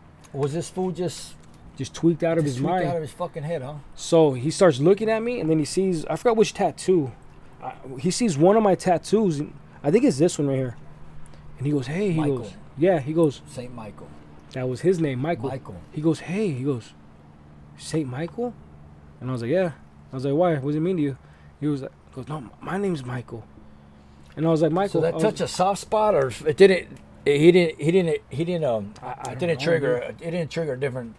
Yeah, I don't know, but that him seeing the tattoo calmed him down.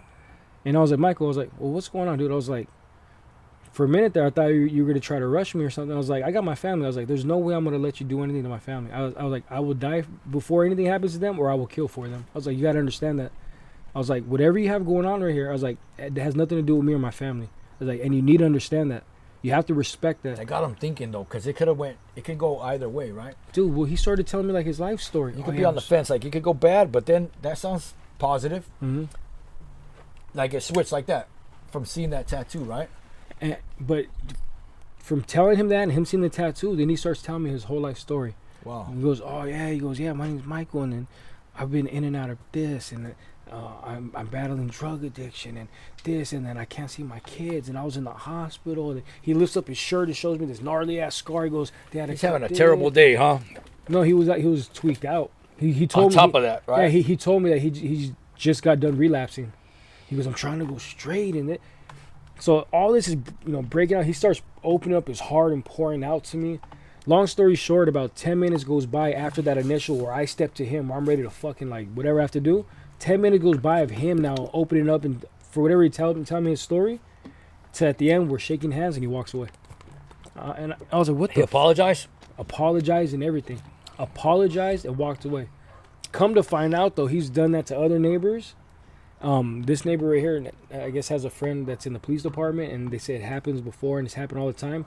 They say usually when it happens, though, it doesn't go that smooth. Not that smooth, and he always has a knife or a screwdriver or something on him. So in my head, I was thinking, fuck, it could have escalated so much worse. So I did something, all of a sudden he pulled something on me, But it's like, it was just a natural reaction. But being able to be calm came from boxing. If this was back in the day, it wouldn't have got that far. I would have just chunked his ass up and then called the cops and look, he attacked me first, whatever. But having that mindset where it's like, okay, look, he's gonna do something. I'm just gonna, whatever I have to do. Yeah, you know what? That takes a lot of it takes a lot of power to fucking be that calm at situations like that, dude. Yeah, like I said though, it's from boxing. Like I'm sure you might have been in situations where you're able to like not react and you're able to assess, and it's like, okay, I don't need to fight, I don't need to chirp, I don't need whatever. Like I do so more nowadays, you know.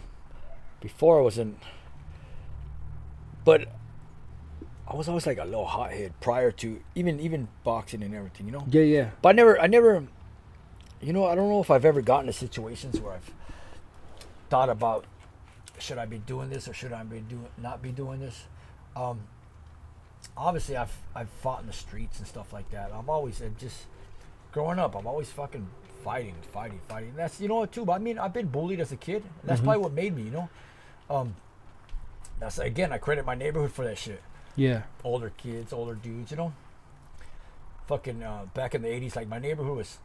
Now it's all predominantly Mexicans, paisas and stuff. But back when I was growing up, we had whites, blacks, Italians. It's just a variety of people, Yeah, like a melting pot. Yeah, and people came here. Santa Ana was different. I'm sure every city was. Yeah, I'd get fucking picked on at school, and but I'm not gonna get fucking beat up and shit. I mean, I could throw some bullies out there right now that are still around, but they see me now and they're like, oh fuck, because I became a different person. They stayed in that fucking stage and didn't become per se what I became in my neighborhood. You know what I'm saying? They were bullies when I was a kid, but now they're like. How much of your maturity, your growth, maybe like your level-headedness, how much of it do you attribute to boxing and your training and all that? Or do you think maybe you just been through so much where it's like, I just don't want problems anymore, I'm done? Yeah, I think that's more so. I think I've outgrown a lot of being a hothead.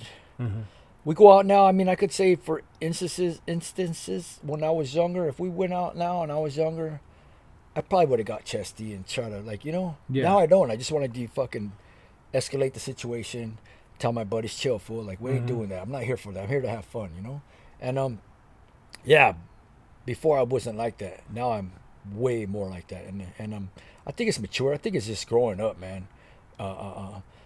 Age, Yeah. Yeah. With boxing, when you were coming up and you were training, did you ever have like a situation where you wanted to quit boxing? Or did you know like this was? I just loved the sport so much, but I wasn't stable where I could just I wasn't part of a gym as much as I got when I was with my son. Mm-hmm. That I still call my coach, you know, to this day. Hey, that title's earned. No, that's it's a respect. coach. That's my coach, you That's know? respect. And but I wasn't stable enough being in juvenile hall, coming home, getting out, living with my mom, having to move out, and just shit like that. I would be part of certain gyms that I'd have to split from that gym and go to another gym later on down the line when I get situated again or whatever.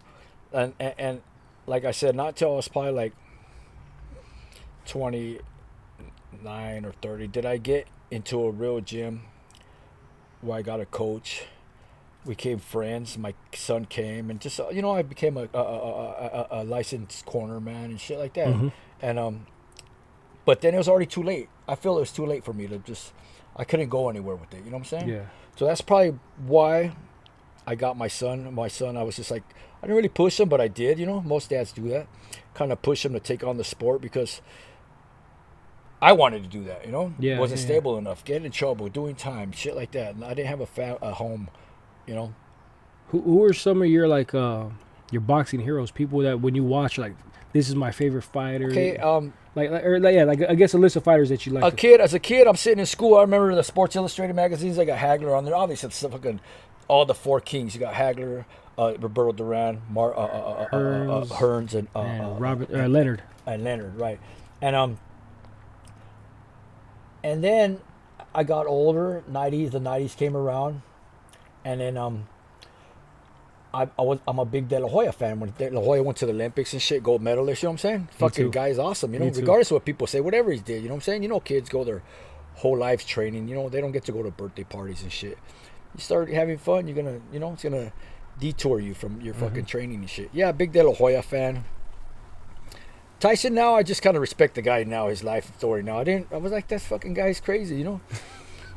You know, in the '90s, he was a fucking nut, disrespectful guy. But he, you know, I think he's changed his life, and he's a real good guy now. You know, I like his life now. Yeah. But yeah, dude. You know, I met a lot of people, dude, in the scene. You know. Yeah. I've sat next to Bobby Chacones. He's from LA. I forgot what weight class, but he always wears the golden gloves on him still, right? Yeah, he was a little guy. But I've sat with Bobby Chacon in Pomona at a Shane Mosley event. You know. I met Danny Little Ray Lopez, you know what I'm saying? You know, he's fought Salvador Sanchez. I've sat there on a hill talking to them, eating tacos, you know? And, you know, I met a lot of people, dude. Israel Vasquez, my son's got pictures with a shitload of people, dude, you know? But being in that scene is like, it's just a weird scene. Like, these refs you see from PBC, you know, the California refs and shit. I've sat there, you know. Most people see them people on TV, you know. Yeah. I got a story where I remember one. I won't say his name. I walked in a restroom after this dude. He fucking blew this place up. I was like, and now I see him on TV. That's what I think about. Man, this guy fucking tore this bathroom up, you know. You know, the refs. I've taken friends where we sit in the. They come in to give you your instructions and shit on the fight. The refs, you know, they come in and give you your instructions, what to do, what not to do, you know. And yeah, it was a cool experience, man. I kind of miss it, but I ain't young where I could do all. I still, you know, I've been back and forth to the gym, hit the bag and shit, worked out and shit. The next day I'm tired, I'm fucking hurting. I'm like, nah, I can't do it, you know. Can't go that hard. Yeah, I want to put the headgear on. I want to do all that shit, but it just can't do it no more, you know. Did you like spar with headgear or no? I used to hate it. I can't. I don't like it because it fucking moves all over the place. Yeah, I don't know if I never had the right size or whatever, or if I would tie it too tight. But sometimes my fucking head would hurt more from the headgear than actually getting cracked. Because you get the open face ones, and then you get then you got the bar ones and shit. And you know I hated the bar. Yeah, I just get cracked, and that shit hurts, dude. Like fucking. I remember one of my first amateur fights. I didn't know the rules, so I showed up with my USA approved shit, the gloves, the headgear. You know, I had my fucking cup, all that. I had everything. Title gear, title. The only thing I didn't know is that I had to have a mouthpiece. The mouthpiece with no color on it. They didn't want any color. Just a clear one. Clear. When you drop in hot water and just mold to your mouth. Clear or white. I had one at the time that I was using, especially in practice. It was the vampire one, so I had blood on and all that. I didn't know. I showed up and they're checking everything. You're good. You need a new mouthpiece. I was like, I fucking came like almost 30, 40 minutes away. I can't go get it and come back. And we can't get you a fight. So the gym was cool though. They're like, hey, we got a mouthpiece, but it's not molded. You know, at least you can put it, you can fight. Fuck it, let's do it. You know, so I had to do that to fight.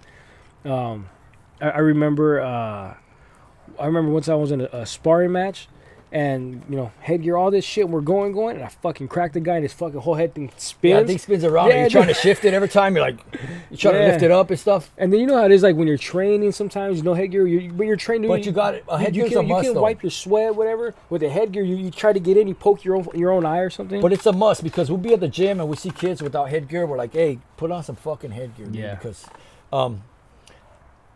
it's just a must. It's just a safety issue. You know what I'm saying? You might think you're tough and shit, you know, but you know, when you're sparring, you're working out, they're not going tough on you. You know the rule. Whatever you dish out, that's where you're getting back. So, you know, you don't want to get cracked. Don't hit a fucking guy. Don't crack him. You know? Did you ever come across a boxer you're really excited about and he ended up being like an asshole or a dick? Like, man, fuck this guy. I was a fan, but this guy's a piece of shit. I can't say you know, some fighters have egos and shit. I can't say that I have. I just, you know what? To be honest, too, I love the sport. But I'm getting detoured from the fucking sport because it's becoming a business, and people are just, it's getting whacked, dude. And the organizations, the WBC and all that. Too many belts, I think. Yeah, the WBC, that fucking Mauricio Suleiman, he's just making all these rules and just favoring people, and it's just not cool.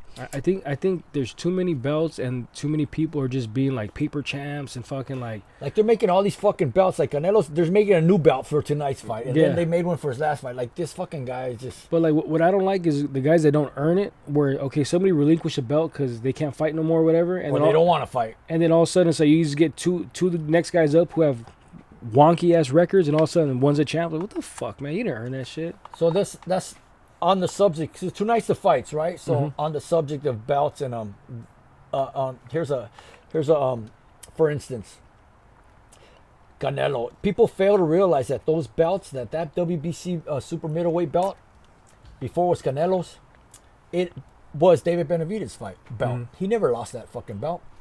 And because he lost the belt, didn't he lose it on the scale or some shit like that? During COVID to the scale, on the scale. But prior to that, he had a dirty test, you know?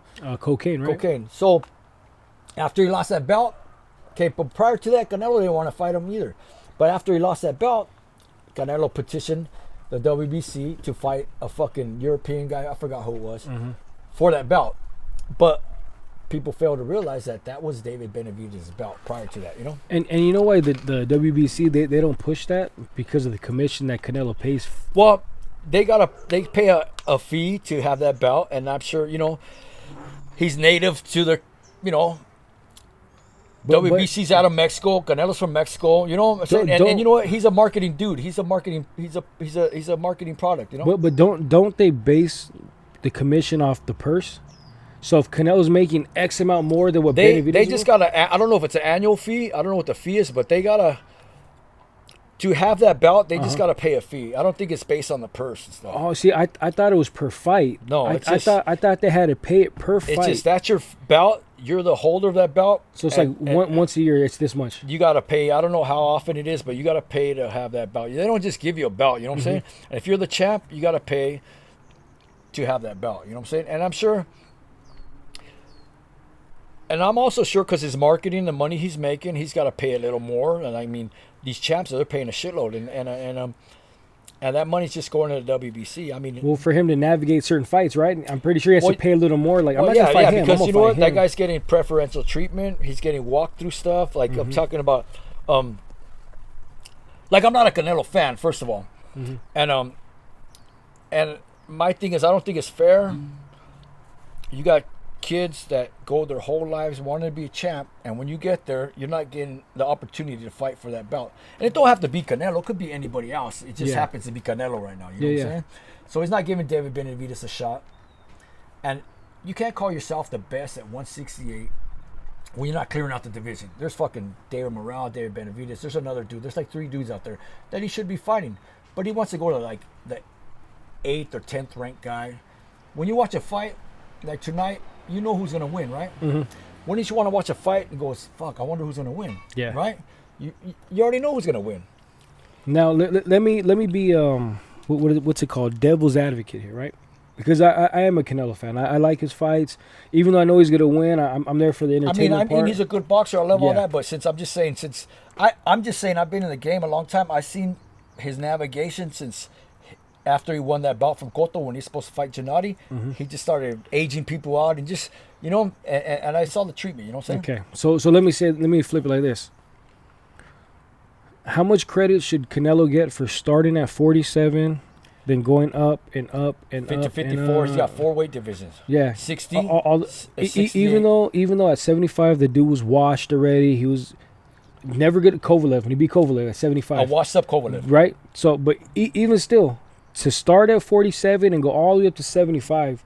How come none of these other fighters can do that? How come all these other fighters are just chasing Canelo? Why aren't they trying to jump? Well, okay. Because Pacquiao stayed at 8 divisions. You know what I'm saying? Yeah, okay. But I mean, like the guys that are chasing Canelo. I'm saying the guys that are chasing him because they want a payday. You know what I'm saying? Like, why can't they take the same blueprint and beat these other champs and then fucking just go up and why is it Canelo ain't shit? Because don't get me wrong, I think Canelo's ducking Benavidez. I think he lost, like we said, against Lara, Gennady twice. Yeah, to Gennady, to Lara. Like I think he was gifted fights. Like I'm not saying he's the greatest. He for sure got gifted, but it's like I think Canelo is like proving himself, going up and getting belts. I think he has, I don't think anybody else is doing that. I don't think that gives him enough excuse to say I'm not fighting this person when that guy's earned that opportunity to win a championship at 168 pounds. You can't call yourself a 168 pound champ and not beat the champ and beat the best. You got to fight the best. But I hear people say, "Well, he's done what he's done enough. He can do that." No, you can't. I don't think it's fair that you can do that. Just if you're not gonna fight the best, relinquish the belt. Just fucking retire, dude, and don't go and pick a fucking Berlanga. Berlanga's. Dude, he's too green. He's a fucking mediocre fighter. He's not even a level C fighter. I mean, he's too green. He's garbage, dude. And you know what? Canelo knows he can beat that guy. And just once you get all the promotions going, now people are like, oh, it's a Puerto Rican against Mexican. They're selling. Canelo's making $31 million, and this guy's making thousands only. Fucking $50,000 to $75,000. You know what I'm saying? $100,000. I'm sorry. And but his recognition. But you know what? You one punch, you never know. I mean, if he's really focused, you never know. But Canelo's gonna beat him. You know he's gonna win. Me personally, I don't want to watch a fight that I already know he's gonna win. Yeah. And he's fucking milking the public, and he's making all this fucking money, but he's not fighting who he should be fighting. You know what I'm saying? With that being said, do you find yourself transitioning more to UFC because it's always like the best versus the best, and you don't know? I wasn't a UFC fan, but I'm a fan of stand-up fighters, dude. I didn't like it before when it came out. Everybody's rolling around and shit and takedowns and shit. Because I'm a boxer, I like fighting, I like stand-up. I like fucking Max Holloway. I like fucking BJ Penn. I liked all them stand-up fighters. You know what I'm saying? They're fucking toe-to-toe. Boom, boom, boom, boom, boom. I love that stuff. But I can't say I'm becoming a UFC fan. But I'm slowly dying out of boxing. I'm falling out of the love for that sport. Yeah. I can't say that. I always love it. But I just wish these boxers would put some of the ego or the business aside and just best fight the best. Get busy, because you know what? I think it's sad. When the best fighting the best means Ryan Garcia is fighting Tank Davis. I don't think Ryan is even. I think that guy's just a little marketing fucking ploy. He's marketable. That Roller Romero's marketable all of a sudden. That he's garbage. Like them guys, I really don't think they should be where they're at. My personal opinion. Because if you look at history, all the champs that have been out there, you know what I'm saying? But then again, like, yeah, Ryan's name comes up. He's never been a champ. He's never fought a champ but Tank Davis. And but they make money off him, you know. But that's what I'm saying. Like, what does that say about the sport of boxing when one of the most anticipated fights is Ryan Garcia? Don't get me wrong. Tank Davis, I think, is great. I think Tank Davis is a fucking throwback mixed with a little bit of the now and maybe even some future in life. I think he's one of the most well-rounded. Ain't scared. Will take a punch to throw one. Will always try to end it. Like, I think he's what boxing needs. I think that it says a lot about boxing that they sell Ryan Garcia versus him because it was sellable, and you got instead of like the best fight in the best. Because you got Ryan Garcia fans and Canelo fans. They're not boxing fans. You know what I'm saying? They're like a mainstream boxing. Yeah, fans. they're not your everyday boxing fan. Yeah. They're the, like I said, they just love a certain fighter. You got guys out there that couldn't tell you Canelo's weight divisions. Mm-hmm. They couldn't tell you who he's fought. You know what I'm saying? They couldn't tell you Ryan's never had a belt or fought a champ other than Tank Davis. You know what I'm saying? Mm-hmm. They just like the person. You know, they like his. They just add to his likes or what have you. You know? Yeah. The social media presence and all that. Yeah. Because he sells. Like that's Oscar's a promoter. Oscar, he he knows the dirt. He knows the ins and outs of the business. Mm-hmm. But he's not gonna throw it out there. He's gonna market the guy, get paid. These guys get paid until that stud can't fucking stud no more. They can get they're gonna fucking kick him out of the house and shit. You know, Mm-hmm. yeah. So, but that's what's making money. That name is so not necessarily a good fighter. I think Ryan Garcia sucks. I met Oscar De La Hoya one time. It was at a toy drive. Oh yeah. Yeah, I forgot what city it was. My pops was always a big De La Hoya fan. Anytime De La Hoya fought, we brought the TV. This was back in the day when the TVs were big and bulky Big old and fat ass shit. TV, yeah. It was the probably like a 5-foot one.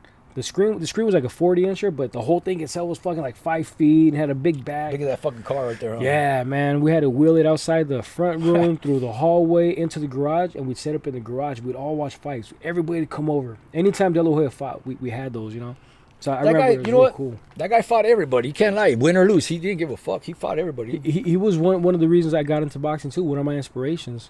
Growing up, like I like Mike Tyson because I seen how everybody was afraid of him. I seen how crazy he was. And it's like I wanted to have that because everybody picked on me. So I wanted to have that reverse feeling of like I walked in and oh shit, I never had that. That stigma, that persona. So I grew to love Mike Tyson. De La Hoya, my dad got me into De La Hoya. I always like watching Miguel Cotto too. I like Miguel Cotto. I like his style. I like Ricky Hatton. I liked all them guys back then. I love Pacquiao. I love Mayweather. You know what's funny though? Funny story. It's not my story, but it's my dad's story. For a little bit, he did a job being like a limo driver. What are those called? Like the Mercedes, passenger van drivers. Like he was one of those. One time he was in right where we were at for DJ Quick right there with the Novo and LA Live. Yeah, okay, all it was. downtown. There was like the Marriott right next door to us. He was picking up somebody from one of those hotels, and he was a little bit early, so he went in the lobby. He was just sitting there, waiting, and then he sees his van pull up, and it said TBE or TMT. Yeah, it was either the money team or the best ever. But at the time, he didn't put two and two together that it was Mayweather. So he looks, he goes, oh, whatever. So he's just sitting there. And I forgot why he said he looked at his phone. I don't know if it was to like Google what that was, what that meant or what. But, he sees people start hopping now. He still didn't pay attention. And all of a sudden he brings up his phone and he's about to start whatever. And he just happens to turn and look. And walking by into the lobby is Floyd Mayweather. And my pops goes, yeah, I used to like him. But then all of a sudden he goes, you better not do that. Don't even do that. He thought my pops was going to try to like get a picture or something. Okay, right. So he was kind of like being a dick to my dad. My dad was like, what the fuck? He goes, dude, I'm not, no fucking photo. My dad kind of like shined him on. Like, get the fuck out of here. That's another one I never, and again, I like his skills. Yeah. He went to the Olympics. He was with Robert Garcia's dad, was their coach for the Olympics and stuff. But, he calls himself the best ever, whatever, people. He waited some people out too. But look at, he waited some people out. He retired at what, 40, 48, 49 fights or what have you, you know what I'm saying? 50, he retired 50, Okay, but prior to that, he came out of retirement, whatever. But then, but one of those fighters was McGregor, right? A guy that had no fucking boxing experience, but went straight to a title fight, you know what I'm saying? Mm-hmm. But look at Rocky Marciano died at fucking, he was already 50, right? Mm-hmm. So that's why Mayweather stopped at that record, right? Chavez was 87 fights before he got a loss, you know what I'm saying? Mm-hmm. But like McGregor, Mayweather retired. He fought De La Hoya, and because of a fucking rematch clause, he retired, right? He retired for a year and a day, right? The clauses for a whole year. After that fucking them clause ended, the time, he fucking came out of retirement. You know what I'm saying? Because Yeah. I think Oscar would have whooped his ass. Eh? Well, you know what? I seen it. I swear. Now we're talking about this. I just not seen, but I heard a podcast. When I'm at work, I'm able to have one earphone in. So there's times where instead of listening to music, I'll listen to podcasts when I'm working. I was listening to Oscar De La Hoya. He was on Shannon Sharp's podcast, and they asked him that. They go, well, let's say he didn't retire for that 1 year, and you got that rematch 3 months later, half a year later. How do you think it would have went? And he goes, you know what? Oscar still said he would have lost, huh? Yeah, he goes, nah, he would have beat my ass. He goes, the best and everything I had left in me to give before my decline was that fight. He goes, after that, and he goes, I was never the same. He goes, I would have lost. I thought that was big. That was humble because people always. No, he does. You know what? Shit, they don't get along, but he still gives them mad credit. You know what I'm saying? And it's funny. I watched that fight live. Watching it live, I watched it with a bunch of De La Hoya fans. So in my head, I was like, nah, De La Hoya won. He got robbed. I've yet to watch it back yet because I'm afraid to change my perspective after all these years. I do that too. Yeah, dude, I'm scared to be like, damn, Like Mayweather the Bernard Hopkins fight. I think he fucking sold out on that one. Oh, the body shot? Yeah, I think he sold out because at the time Bernard Hopkins didn't have a promoter or nothing like that. And then after that loss, Oscar was already had his promotions going, and after that fight, Bernard Hopkins part of fucking Golden Boy. So now he's got a promoter and he's got fucking something to do. Yeah. I mean, possibly. I mean, you know more behind the scenes stuff as far as boxing goes than I do, especially like the business stuff. I consider myself to be a boxing fan more than just a casual. Like I was in it. I lived it. I fought, never pro because I realized very quickly I wasn't good enough to be a pro. But I'm sure. You know what it takes to be a pro? Because I know I've met the commission. I used to have a commission. My coach knew a lot of people from the commission. They come down. All you got to do, you know what it takes to be a pro? You know what? All you got to do is a certain amount of push-ups and go a certain amount of rounds, right? And then you just got to have a good promoter and shit, because I know a lot of pros that are garbage, but they could fucking do the workout. They could do the push-ups or whatever it took to be a pro. And it doesn't take much. But then just being a pro is you just make money now. You know what I'm saying? Yeah. Like for me, like I did on record. I have one amateur fight on record, one fight, and that was a loss. I got like 3. Dude, but smokers, I got a shitload of those. I would say for smokers, I probably have. If I had a ballpark it, I would say 40 to 50. And then that's not that's a lot, dude. And that's not including sparring sessions. That's not including the training. Just the smokers, dude. 40. I was running every week. Every week I was running the smokers. Every week. The same gym or just bouncing around different gyms? Bouncing around. Different gyms. And that's the thing that sucks. When I first moved out here, because I used to train at a gym in San Bernardino. You ever go in any gyms out here? When I moved, I moved right there by Angel Stadium. So on it was the street that you leave Angel Stadium was called Gene Autry. Right. It goes over the freeway. Right. There's a set of apartments right there. I lived right there. So once you get on that street, and you go the ones up, on Catella? It's south of Catella. Okay. South of Catella. It's called Sunrise Palms. So it's south of Catella, Sunrise Palms. It's I think it's State College and Gene Autry. Like that intersection is the apartments right there. Where the fucking McDonald's is at and the fucking A&P. I know what you're talking about. Oh, no, it's further. State College and Catella. Yeah, maybe it's Anaheim Boulevard, not State College. Maybe think Anaheim Boulevard. Across on the other side. Yeah. So if you keep going, Anaheim Boulevard and Catella, you run into that 7-Eleven, a gas station, a donut shop, all that. Right. So the restaurant on this corner. Yeah. So you would make a left going south on Anaheim Boulevard, going towards like Garden Grove area. Oh, so, in that area, the boys, that area.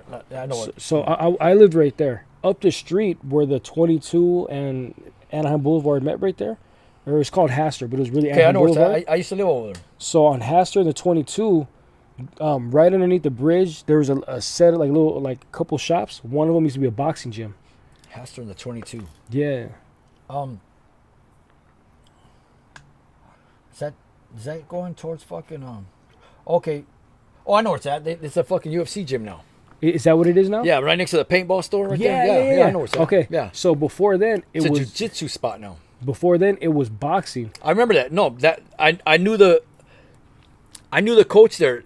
There was a guy in there always had this dyed blonde hair. The old guy. Yeah. I know it is. Yeah, I worked with him and his fighters all the time. I knew a guy that got it. I knew a guy that was part owners with the guy. They had a falling out over the equipment there. You know? and the gym split. Yeah, the gym split over the equipment. Yeah, And so when it split, I know exactly what you're talking about. So when it split, I went to I got a funny story about that. But when the gym split, I went to a different gym. I remember that dude's blonde hair. That's all I remember. think I went. I stopped at Grandpa's boxing Grandpa's gym in for a Garden little Grove? bit, and then there was another one. I forgot what it's called. I got if I can remember the cross streets, it was another one. It wasn't Grandpa's, but it was another one in Garden Grove as well. Grandpa's is on fucking Garden Grove Boulevard and Beach. Yeah, I think this one was by a Costco. It was before it or after it, but it was in Garden Grove too. There was. It might have just been called like Garden Grove Boxing or some shit like that. I gotta look it up, but it was by like a tire shop. I think. Closer to Main Street, probably. I think it sounds familiar, but I'm not, I just remember Maybe. Grandpa's out there. So I went there for a little bit, and then the gym reopened up. Somebody bought it out, reopened it up, whatever. So I went back there. But I know what you're talking about. I know what gym you're talking about. It's on fucking It might not be the one you're talking about, but there was one over there by the Home Depot on yeah, it might have been Home Depot. Yeah. on Garden Grove or something. I know what And- there's a donut shop on the corner. Fuck. I know what you're talking about. I don't I used to remember. go to some tournaments over there. But they split the gym with like a yoga studio or some shit. Once that was like for yoga and dance. They had that a was all big backyard boxing. out there. They had a big back. You know, I never went to the back. All I did there was spar. We had and tournaments out train. there, and they would bring the ring out to the back. But when I was at that first gym, the dude with the yellow hair, Yeah. for like a quick second, I thought he was gay, because I was training, he was watching me, and then like he was like looking up, but he was like looking me up and down, like he would get close, and like, but he was like, I don't know what studying what kind of fighter I was, right? Maybe see if I can spar with his guys, because at the time I was still brand new. Because you know how the trainers are, they Either they're feeding you or they're feeding somebody to you, you know. and they're staring first. They're looking to see your mechanics or whatever. And so he, but like, it felt weird. He was looking at me, and then he like grabs my leg. He goes, "Solid legs," but in Spanish. Yeah, I know who you're talking about. So, and I'm looking at him. I'm like, oh, all right. But I was like, wasn't used to that. And then he calls one of his guys over, and they start talking, whatever. And then before you know, I'm sparring with somebody. I was still kind of like green in there, but I was holding my own, whatever, so they liked it. So I ended up, being there for a little bit, working the bags with everybody, sparring. At that time, I think they had 2 boxing rings in there. I think they had one right in the front when you walked in. You're walking all close to the glass. I remember seeing that. Yeah. And then one to the back. When the new owners took over, they took out the second one in the front, and they put just equipment out there, and they put, in the back, the box ring in the back, the smaller ring, just in the back right there. Yeah, and then there was some chick working there. She was a fighter, a pro fighter too. I forget her name, but we used to flirt all the time, dude. I forget her. She was some small blonde fighter. It was a while back. She used to teach class there too. Yeah, she was pretty bad though. I was like, bad. She used to have a picture of her on the wall with remember Maravilla? Yeah, Maramero Paez, George Paez. No, Maravilla. That's Maramero. Sergio fucking Martinez. Yeah, she had a picture with him on the wall and all Martinez. that. Yeah, but the funny, like me and her used to flirt all the time too and shit. And I was dating somebody at the time. I was so flirting with her. Off. Yeah, dude, I have some wars in that gym and then a lot of training at the time, and I was still kind of. I think I stopped there once with my son when I was trying to get him out of the gym we were going to, because he needed to tighten up his footwork. Yeah. And I stopped there. I don't think I agreed on their fucking dues, Yeah. So I bounced from there. Yeah, and then I remember, so like towards the end when they had that falling out, and then the gym reopened up. One of my homeboys, I ran into him, but I got in contact with him again on social media. I seen his thing pop up. Ex-fighter, he used to fight. I don't think he's inactive, but I don't think he officially retired yet. I think he still wants to go at it. Little bit older. Definitely has some wars in him. I forgot who came out of that gym. They had a couple pros in that gym. I remember. Yeah. Because I would see them. They would come. They're like brothers. That's some brothers that came out of there. Our gym was known, like, people were welcome to come on the weekends and spar there. So a lot of pros got their work at our gym. And And in some of the tournament, in some of the fights I would go to, I've cornered fights at the Commerce Casino, at the Hangar, at Quiet Canyon, the golf course, the resort over there. Yeah, yeah. But I used to see that guy. He'd have fighters there. The guy with the blonde hair. Yeah, that's the one thing. He had a lot of fighters. He had a lot of fighters. People were coming in and out all the time, all the time. But yeah, man, I boxed at so many different gyms. I've trained at so many different gyms. You know, and that's the thing though. Like when I was there, they were good to me. But if I ever went somewhere else, they would be salty about it or whatever. And it's like you guys aren't working with me. You're working me. You're not working with me. Yeah, you know, and they needed you there to work their fighters. And it's like if I need to go, cause and don't get me wrong, like, I was nowhere near like a fucking superstar fight. I would get my ass kicked all the time. There would be moments where I would kick someone's ass. But like let's say I was with them for like 6 months, and once a week I'm sparring. Maybe 1 week out of the month I would do good. Then the next 3 or whatever, my ass gets kicked. Then I have a good one. So I definitely took more losses than wins. But I was able to hold my own. I gave work to everybody. I was good at ripping body shots. That's how I became friends with one of the pros at my gym, because we're in Orange. And you got all these little guys that come in, bald heads. They want to be boxers. And my friend Mario want to spar them. Fuck them up. They would leave crying and talking shit. But every time I sparred him, I mean, that guy fucking ripped me. I remember getting hit so hard by the guy. In my head, I thought I did a flip. You know what I'm saying? Because that's how it felt. I think he just cracked me and I just fell. You know, but I literally felt like I did a flip. You know. But he told me, hey, dude, you know what? You never fucking complain or nothing. You always spar, dude. Not like all them little fucking pussies, eh? And that's when he wanted me to be his corner guy. I'm like, cool, I'm down. And then all I did was spar fucking like 3 or 4 pros here and there. And that's what paid my fucking dues, eh? You know? Do you remember like maybe the biggest event you were part of, you and your team? Like maybe on somebody's undercard well, because I know you mentioned like Shane Mosley. I don't know if you were... That was an amateur tournament when I met that guy and his wife and his son was fighting. He fought one of our fighters, and but we did a thing with Fernando Vargas. He promoted a show up there in I'm gonna say in Lindsay. It's by Bakersfield or something. And we took pictures with them, and that guy took us to lunch, and we had rented a truck, and we're all in the same hotel. And his kids now that are big, I've sat there with them in a pool. Yeah. You know, they were just little guys, dude, and now they're grown-ups and stuff. And it was a Motel 6, and I remember him getting out of the car one time with a stack of pizzas, and we were eating pizzas by the phone. And he took us. I still remember what I had. I had some huevos rancheros. I remember we had a long table, just fighters, eh?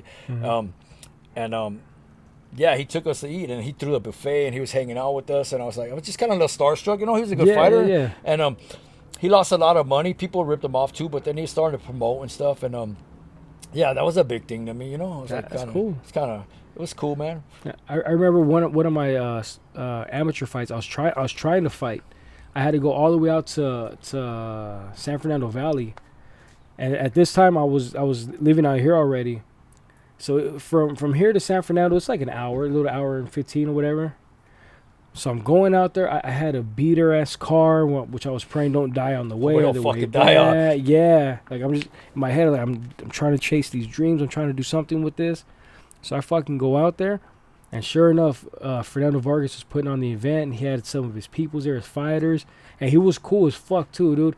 I went up to him, I was like, hey, and I was so like not starstruck, but like polite, where I was like, Mr. Vargas. He goes, no, you can call me Fernando. I was like, man, he goes, I watch a lot of your fights, man. I'm a big fan. You know, I was like, it's crazy to meet you. I wasn't a big fan of his because of him and Oscar's. But when I did that event, I liked his attitude with him. You know, that shit talking about kick your like I like that. You know, so when I talked to him, I was like, man, that's cool. You're here. He goes, oh, cool. He goes, who are you here with? What gym you representing? You know, do I know your coach? Like he was just trying to like see who I was. And I was like, oh, you know, I'm what do they call when you don't have a gym? You're unrepresented or some shit like that. You just pretty much you just basically make up your when you sign your thing, you make up your own gym. Oh, when the amateurs and stuff. Yeah, I forgot what it's called. When you're not a novice, unassociated gym or some shit like that. They got open, and then you got novice, and then you got... Yeah, because they have to say so-and-so fighting out of this gym or whatever, blah, blah, blah. So if you don't put a gym, they just put fighting out of unassociated. Or it's a term that they use when somebody who just comes and reps themselves.